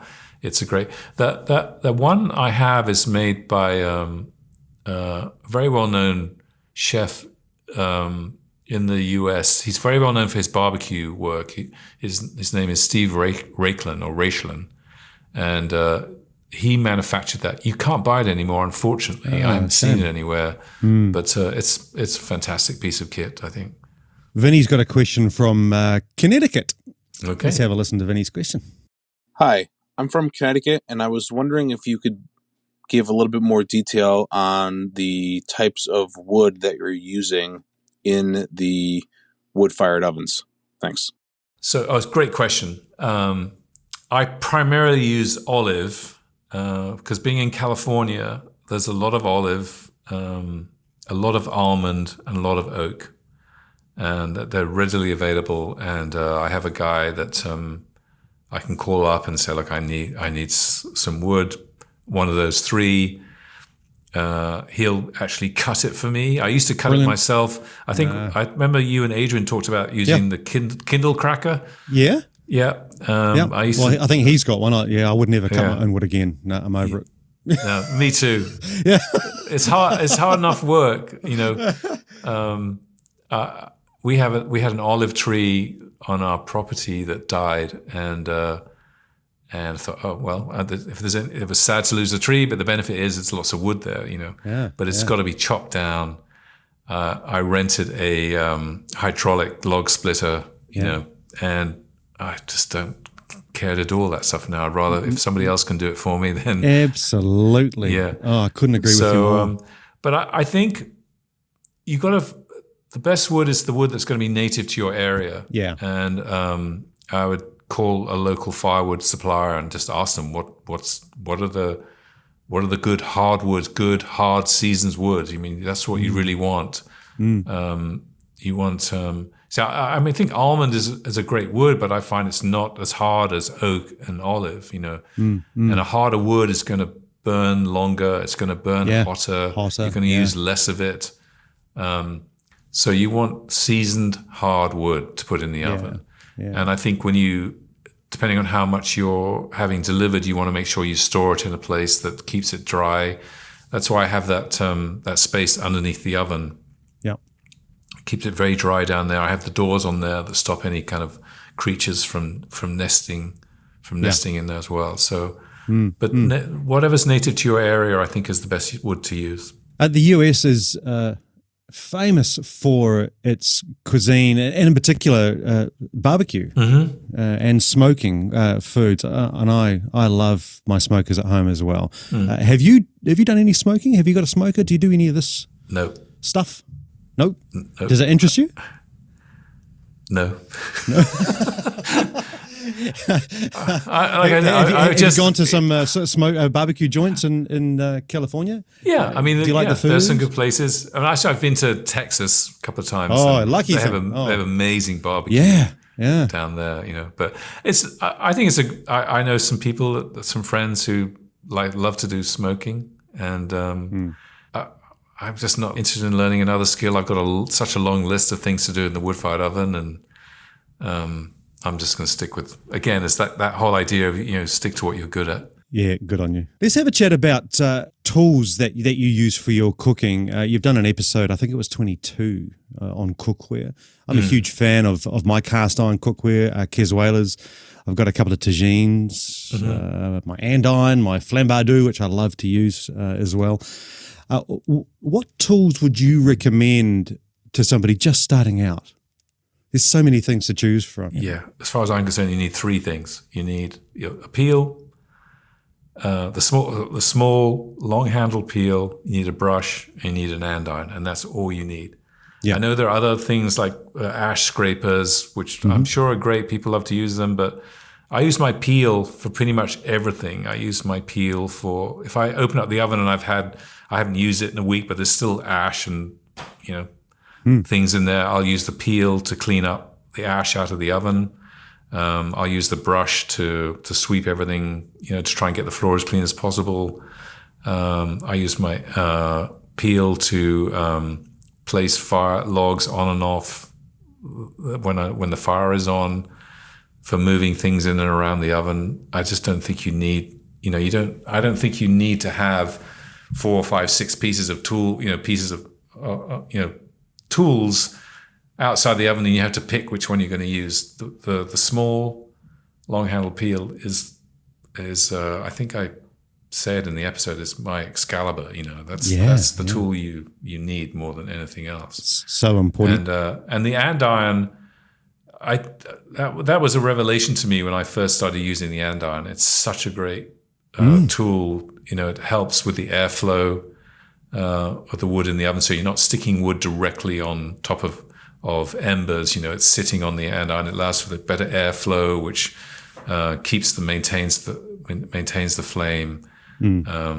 So those are the 3 tools I think you really need in terms of maintaining the oven. Yeah. In terms of pans, as I said in the episode, my favorites are my carbon steel pans from this company called Blanc Creatives. They're beautiful. My goodness. Yeah, they're beautiful. Oh, wow. I mean, they're a little pricey because I think they made, the guys at Blanc Creatives are real artists there, and they make these really beautiful pans, but they're going to last you a lifetime.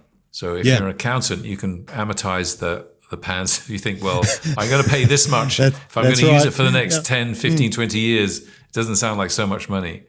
I use those more than any other pan that I have. Next, I use the Tuscan grill and the skillet. I don't think you can beat the skillet for cooking a steak. I prefer the steak from the skillet more so actually than I do from the Tuscan grill. Do you? Okay. Yeah, because I like, when you cook a steak, I like that the whole surface it hits the pan. Yeah, and gives you a crust over the whole thing. So those are the main dishes that I use. How did you learn about the different shapes? Because on that episode, you show us a whole bunch of different pans and skillets and shapes. In terms of the shapes and the materials, was it really just trial and error, finding what worked for you in your oven? Yeah, and what am I cooking? What again I love about the Blanc Creatives carbon steel pans is the loop handles on it. I think the stainless steel pans are great. I was just using the stainless steel pans the other day to cook. Right. But with a long handle pan with a long handle, it's harder to move around in the oven. You can only kind of move it one way. With the loop handles, you can keep rotating the pan in the same area of the oven. That's what I love about those. And the skillet has a nice short handle, so that's much easier to move around as well. Yeah. Those are the pans. I mean, I have some small Staub oval-shaped dishes that I've used. I mainly use those the stainless steel oval pans for mainly food presentation. Yeah. Your commenters on YouTube have a applauded you for your precision and quality of production. We've discussed that already. Be interesting to hear a little bit about the process of putting one of these episodes together. Can you just discuss the overall process? So you've talked a little bit about, on your Friday, you're going to be setting up your gear. On your Saturday, you tend to do your cook. And then you've got the whole editing process that goes on after the event. Is that a time-consuming process for you? Totally. It's so time-consuming. So it begins with me figuring out what am I going to make. So when I did the steak with the green peppercorn sauce, so I'm going to do steak, green peppercorn sauce. So I know how to cook a steak. I have to look, figure out the right ingredients for the green peppercorn sauce, source the ingredients, write a rough script about what I think I'm going to do. And then I spend a day kind of setting up the cameras and the lighting and figure out what angles. If it's something I'm cooking into a deep dish, I need a higher angle on the camera to look into the pan. If I'm doing a shallow dish, I can bring the cameras down lower. How hot a fire am I going to use? How much light is that fire going to create in the oven? And then I cook. And if it's something I'm making for the first time, it might not go the way I want it to go, but usually it goes pretty well. And then once I've gathered all the footage of the food, of the cooking inside the oven, outside the oven, am I going to present the food, a separate shot of the food, actually serving the food? So have you got multiple cameras that you're using? You shoot with Sony, don't you? Well, it's interesting because I'll set up to shoot the food with the oven, and then I have to set up again for the food presentation. Sometimes food can kind of it is, and sometimes food, it maybe take me 15-20 minutes to reset the cameras for the presentation. I can do that, but I found with something like the gambas, the shrimp episode, it doesn't look good when it's not bubbly right out of the oven. So when I even though I shot that, presented it, on the table, it's just sitting. The shrimp is just sitting there and still liquid. It just doesn't look very good. So you got that 2-hour window to shoot too. Is that and then once I have the footage and the dialogue, and then I sit down and start editing all together. I go through the footage, picking the shots I think work best. I use Adobe Premiere to edit. And it takes time to do, and then mix the sound so it all sounds good, making sure everything's color corrected the same. And then finally, when I get it done, I have to do title cards, and the other thing I have to shoot is all the ingredients as well. I usually shoot those earlier in the day. It's a long process, and I really appreciate the feedback I get. Everybody's been very kind in their feedback and saying how good everything looks, and that means a lot to me to hear that. Has it been challenging through COVID, putting together your episodes? Has that had any impact on you? I thought, when we were at home, that I would have more time to do things, but honestly, the last year, 2020.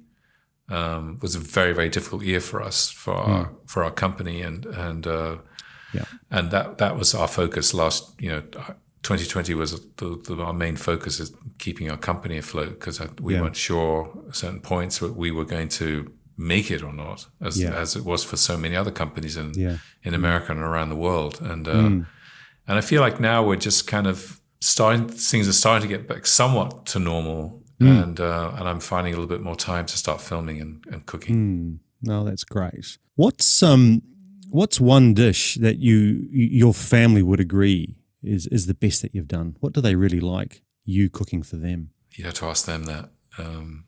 Are they there? Hello? No. Well, I cook. As you know, I cook a lot of meat in the wood-fired oven, and I'm doing that a lot for the audience because my wife's a vegetarian. Is she? Yeah. And you're going to eat a lot of T-bone then, a lot of porterhouse steak then, aren't you? Yeah. 5 of them? Yeah. And my eldest daughter, she's vegetarian, or she will eat chicken. And my other daughter, she'll eat almost anything. So right. She has the same kind of taste as I do. Yeah. So I don't know what they would. Okay. Well, my follow-up question then is, what's the worst dish that you've made that they don't like? Have they told you that? Nothing. Seriously, I've got quite a few. I'm sure there is. No, my girls are possibly a little younger than yours, and they're very honest about Dad's cooking. They don't hold back. I don't. Maybe I'm just blanking it out because I don't want to admit to anything. But I've had usually when I've had my fair share of disasters, whether it's in the wood oven or the traditional oven, it's usually because I've either undercooked or overcooked something. Yeah. Okay. Yeah. All right. Very good. On your website, you mentioned World Central Kitchen, which is for those who want to follow that up, wck.org. And you mentioned that your net proceeds from your YouTube channel go to this great cause. Can you tell us a little bit about it and why you chose this to support this cause? Well, I think mostly because it's a charity founded by Jose Andres, the Spanish chef who he worked at El Bulli with Juan Andrea, who ran El Bulli. I mean, that guy is amazing. He's like part chef, part scientist. But the thing about Jose Andres, the guy has an incredible amount of energy and passion for anything that he does. Yeah. And I was very inspired by him. And not only is his passion for the food, but his passion for humanity. And I can't remember which particular disaster started World Central Kitchen, but wherever there's a disaster, he's there with his team of people, feeding people. He doesn't care where they're from, what nationality, what religion. He doesn't care about it. He just brings food to people in need, and I just so admire him for doing that. And I want to try and support that as much as I can. And I would love to not have any advertising on YouTube, but that's not really much of an option. So I figured if I'm going to have advertising, I might as well take the proceeds from that and support his charity. It's a great cause. But I would say if you can watch, he had an amazing series called Made in Spain, where he traveled around Spain, his home country, looking at foods, and then it would cut back to him in his house in the United States, and he would cook various dishes. I'd encourage anybody to watch Jose Andres. And follow him on Instagram. I mean, he's just he's a real inspiration. Yeah. I love my music. I studied classical composition at university, and I believe really strongly in the power of music to communicate. And the piece of music that you have chosen for almost all of your episodes by Mark Hanna is a divine piece of music, and I think it has beautifully set the scene for your episodes. And wow, it communicates to me a very thoughtful, calming, I guess, romantic, inspirational episode to come. And I think we all recognize this piece of music as Clive's Wood-Fired Oven track, but you've changed up recently. Are you going to be mixing it up going forward? Because, I mean, some of your commenters on YouTube, they love it. But, all the way back to episode, 15, when are you going to change your music? When are you going to change? No, it's a gorgeous piece of music. But anyway, I thought I'd ask you about that. I was just, most people like the music. I get asked a lot, where can I find that piece of music? It's hard to find. Some people don't like it. That's fine. Really? You can't please everybody. No, you can't. And then I just thought, I had one episode. I was doing a Spanish dish, and I thought, well, I'll try a little bit of Spanish music, and I thought it was great. It was lovely. It was a nice piece of music. It's a nice piece of music. I had a bad reaction from some people on it. Did you? Yeah. You unsettled us. You unsettled us. Yeah. People don't like change very much, so we do not. But I have. The great thing about that one piece, Charango, by Mark Thomas Hanna, it kind of goes with anything. So I could have used it on the Gambas episode. Yeah. And one episode on the long list of things to do, I want to do a tandoori chicken. Because I think the wood oven, I kind of see it as a tandoor oven on its side. It is. And I think, who knows, I might try a different piece of music with that, to go with the food itself. Maybe, I don't know. Just prepare. I'll warn people now in advance that I might change the music for one or two episodes. So we're prepared for that. Are you a musician yourself? Do you play? I can play the tambourine. Well, okay. Phil Collins plays a great tambourine too, actually. I play the triangle. In the school orchestra in the UK in South London. I can just that image I can see. I can see that. I play the peel. Okay. Very, very, very musical dance you do with your lovely dog. Wine, you love your red wine, obviously. Me too. I love my South Australian reds. My goodness. Tell me a little bit about the wines that you do enjoy. Well, being in California produces amazing wines, and I drank California wines for a long time. But as I was getting older, I found because they're much a lot more body to California wines, I think, than the European reds, and I was finding them a little heavy. We went to the UK, and this must have been around 18 years ago or so, and I went to this amazing old wine shop in London called Berry and Rudd. You walk into this place and it looks like you're in a Dickens novel. It's an amazing place. Oh, and I told them that I like California wines, which are predominantly Pinot Noir. And they didn't carry any Pinot Noir. And the guy says, well, what about Burgundy? And I said, I know nothing about Burgundy wines. He says, well, so he gave me a selection of wines, and it really changed my wine taste for me a great deal. It's fantastic. I love Burgundy wines. And I came back to the States, and I went to a local wine place. It's a very large wine store. And they have a Burgundy section, and I went over and I was looking around. I had no idea what I was doing. And the very helpful store clerk came up, and he talked me through the Burgundy wines. It was amazing. And then I left. He left. And I was just still staying and not knowing what to do. And then this elderly gentleman who had been standing close by came up to me, and he said, look, I couldn't help overhearing your conversation, but I just want you to know, if you want to get into Burgundy wines, a drug addiction is cheaper. Oh, bless him. So, and he's right. It's you can find some great Burgundy wines at a reasonable price, but most good Burgundies are quite expensive. And then I actually got into Italian wines, and I find Italian wines a little bit more, from a budget point of view, a little bit more accessible than wines from France. And I love Barolos and Barbarescos, and are great, Now, going back to the States, though, I do like the Pinots from Oregon. Right.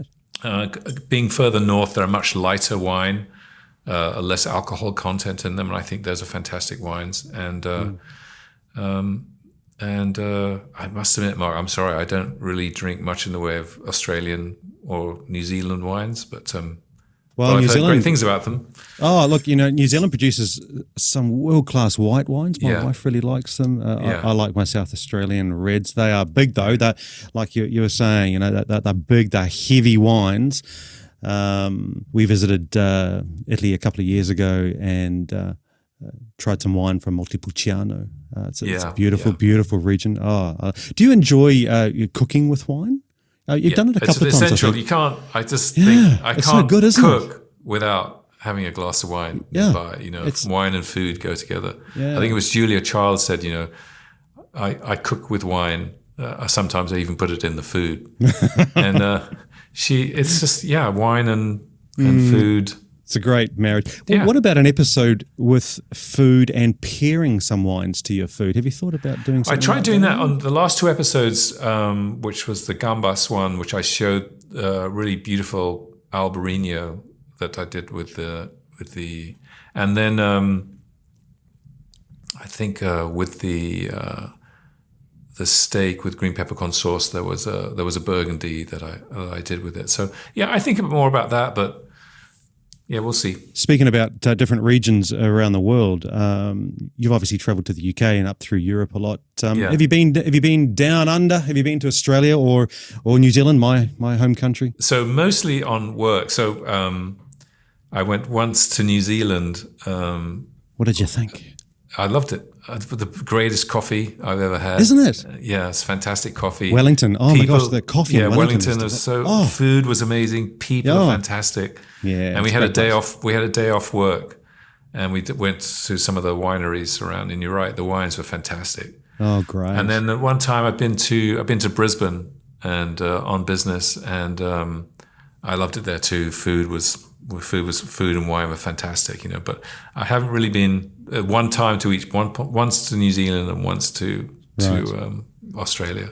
I should go more. Yeah, Australia is, I travel a lot for work, and Australia is so big. It's about the same size as the US. It's massive. It's filled with a lot of desert, but what an amazing place. It's gorgeous. Pompeii, have you been to Italy and seen the brick ovens in Pompeii? That is, was a moving experience for me. Yeah, it's great, and that's what inspired me. When you look at those wood ovens there, and they seem to me, I'm not an expert, they seem to me constructed based on gravity in a way, the stones fitting together, and that's what inspired me to come up with this idea of creating a brick oven with brick that was held together by its own weight rather than cementing it together. Oh, that's neat. Yeah. We've got a question from Scott. Let's take a listen. Thanks for your question, Scott. Hi, this is Scott from Rancho Mirage. I'm wondering if Clive would ever consider hosting wood-fired classes and tastings. It's certainly a bucket list item for me. When can we come and visit your backyard and come for a weekend and stay with you and do a cooking class? Yeah. Oh, how good would that be? Is that going to happen? Well, Scott, thank you for asking. I think I have had several people request, would I give personal one-on-one lessons for wood-fired oven? And my way of sharing my cooking and how I use the wood oven is in the episodes I put on YouTube. That's my way of connecting with people and sharing. I feel so much pressure now. Scott, it's on his bucket list. I know. Can't disappoint. I can't disappoint. Maybe you could put a book out. Have you thought about putting a book?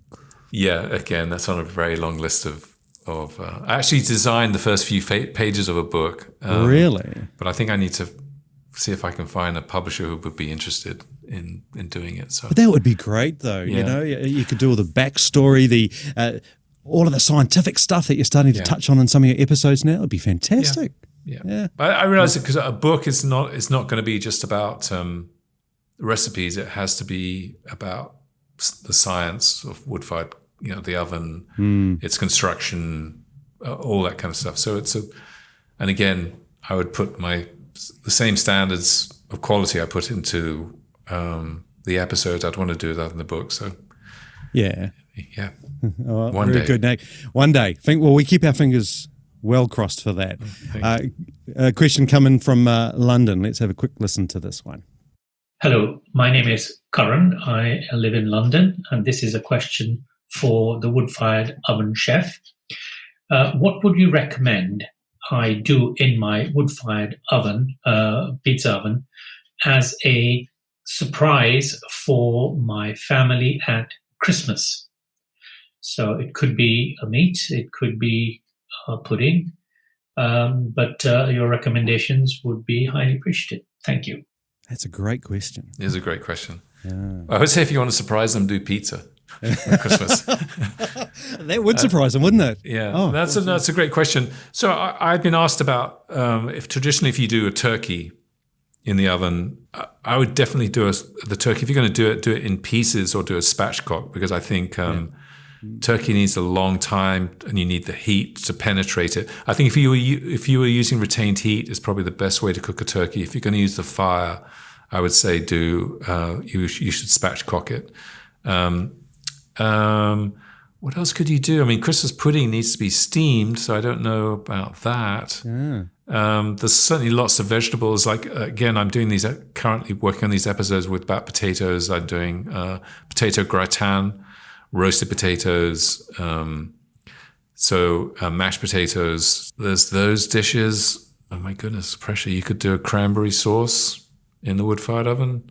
Yeah. But I guess if you're going to do Christmas, you want to try and do as much as you can in the oven. Yeah, I don't know. Yeah, 2 years ago, we had 12 of our relatives descend upon our house, and I decided to cook in the wood-fired oven on Christmas Day. It's very busy, and we did spatchcock chickens, we did bread, we did flatbreads. That was something really easy and quick to do in the wood-fired oven. We don't tend to have traditional food for Christmas Day at our house. It's always very hot for Christmas where we are, so standing in front of the oven was warm. But it's so fun cooking for a lot of people. But it took a bit of planning because you're cycling through all these different sorts of foods. Do you have particular family traditions for Christmas at your place? Are you going to be cooking in your oven this year? No, I'm sorry. Are you going to use the electric oven? Perhaps Probably. Maybe I'll think about something to do. Christmas is big with our family. Is this? Yeah, because as a kids, it was like the holiday of the year. Yeah. And here, Thanksgiving is very big. Nice. I love Thanksgiving, and Christmas. Yeah, we get a tree and we decorate the house and do lights. I love that. I love the biggest thing I love about Christmas is just family together. It's good, isn't it? And just having lots of food available and because I've been asked about the Christmas thing quite a few times. I've been asked about Thanksgiving. I feel like I've failed people by not really doing it. But do you have traditional food or traditional British American food? Yeah, traditional. You do that? Yeah. I mean, I do. Because again, we have various diets in the house. Yeah. Nobody's really a fan of turkey in our family. No, so me neither. We don't like it. We might do a chicken or do beef Wellington. Oh, nice. Love doing beef Wellington. And I don't think beef Wellington is something you could do in the wood-fired oven. You could do it during retained heat. You couldn't do it with a live fire, I don't think. Yeah. Lots of vegetables. I love sautéing Brussels sprouts with grapes and walnuts and creamy mashed potatoes. Oh, lovely. Great. Yeah. Yeah, they're very nice. Christmas pudding. Nice. I love Christmas pudding. Not many other people in my family do, but don't they? Yeah. Okay. Yeah. Okay. Is Christmas pudding a thing in the US? Very big, obviously, in the UK. It's not a big thing. It's not a thing. No. And I think I usually make rum baba because that's another thing you can set alight a rum baba the same way you do a Christmas pudding. So. Well, that's great. Well, we've come to the final segment of this episode, sadly, but this is the quick fire question time. Okay. All right. So I've got a bunch of questions. Don't think too much about these, Clive. Just spit them out. All right. First thing, top of your head, sort of stuff. Are you ready? Okay. Here we go. How many times have you repainted your wood-fired oven? About 5 or 6 times. I usually give it a new coat of paint every couple of years. Always looks very clean. What's your favorite movie of all time? Lawrence of Arabia. Oh, it's great. Food you would never cook in your wood-fired oven again, maybe. Again, toad in the hole. Yeah. Okay. What's the craziest thing you've ever done? God, build a wood-fired oven. Yeah, I guess build a wood-fired oven. Craziest thing I've ever done. I don't know. Parachuted? No, nothing. No, I try to avoid any physical activity that could cause too much injury. Yeah. Why would you jump out of a perfectly good aircraft? Well, are your string lights over your pool from Costco? Are they yes, they are. Similar? Ah, yes. Yeah. Same as me. What is the best advice you have ever received? That I should marry my wife. Oh, perfect. Who's the best 007 of all time? I think Daniel Craig. Yeah. Average number of hours to produce an average YouTube episode? Oh, bloody hell. Seems like months. Yeah. What is the most ridiculous fact Clive knows? That marmalade, this one that comes to mind, marmalade is named after, from what I understand, I could be wrong, that it's from it's French. They use, I think, because it's marmalade is something for mom and madam. And lard is the word sick in or malady is they use marmalade or orange to if anyone had a malady that they thought that orange jam or marmalade was a way to restore someone's health. I think. Well, I'm sure you might get a lot of people saying, what a load of rubbish. But that's a cool fact. All right, if you could go back in time, what would you tell your 16-year-old self? Don't change a thing. Perfect. What's up next on your YouTube channel? I'm doing a series about cooking with potatoes, and I'm doing a tri-tip. A tri-tip? Yeah. Oh, nice. That'd be lovely. All right. What's your favorite takeaway food? Indian. What was your first job? Oh my goodness, my first job. Hang on, Mark. I'm trying to think. What was my first job in the UK? working in a kitchen in London. Yeah. Really? Okay. Yeah. While I was at school. While you're at school? While I was at college, I worked in a kitchen in this washing restaurant dishes. in London. No, I was actually cooking. Really? Oh, wow. Yeah. Okay. How would you describe yourself? How would I describe myself? A guy just was lucky enough to marry the right woman, have 2 amazing kids, and make it look like I know what I'm doing. If you had one superpower, what would it be? Superpower? Yeah, superpower. What would you want? Well, it'd be nice to be able to turn back time when things don't go very well when you're cooking in a wood-fired oven. That would be helpful. It would be. And lastly, what is one thing that you cannot live without? And my wife. Clive, it has been an absolute pleasure to get to know you over the past few weeks. Sitting with you today and on our Zoom calls has been such a delight and so educational for me too. On behalf of everyone out there listening to this show, thank you so very much for coming on the Wood-Fired Oven podcast and allowing us to get to know you a little bit better. So thank you so very much. Thank you, Mark. Can I just say something? Yes, of course. Yeah, I know I said this at the beginning. I think as I've done these episodes and the amazing feedback I get from I call it the Wood-Fired Oven community, whether they're putting comments on the videos or sending me emails, I just think it's an amazing group of people all over the world, And I think you're doing a fantastic thing. Oh, thank you. With these podcasts of any way to share people's knowledge of the wood-fired oven. I'm learning every time I use the oven. I learned things on your episode listening to your episode with Adrian was fantastic. Oh, learning things for that. I'm sure I'm really looking forward to your episode with Ben. Yeah, because I think he's a master at what he does. So I really appreciate you what you're doing, and I appreciate you having me on. Well, thank you so very much. And I hope I answered enough of your questions. You did, and there were a lot of questions, so you did very well. Thank you so very much. Thanks, Mark. If you've enjoyed this episode, please make sure you follow the Wood-Fired Oven podcast in Apple Podcasts, Spotify, or your favorite podcasting app. Please consider posting a review on Apple Podcasts, as this really helps the show. Don't forget to check out woodfiredoven.cooking for more tips, tricks, and advice on cooking with fire. You can also see full episode notes and links. You can also post a question which I may feature on the show. I'm also on Instagram, Twitter, and Facebook, so head over to your favorite social platform and get in touch. Thanks again for listening. Catch you next time.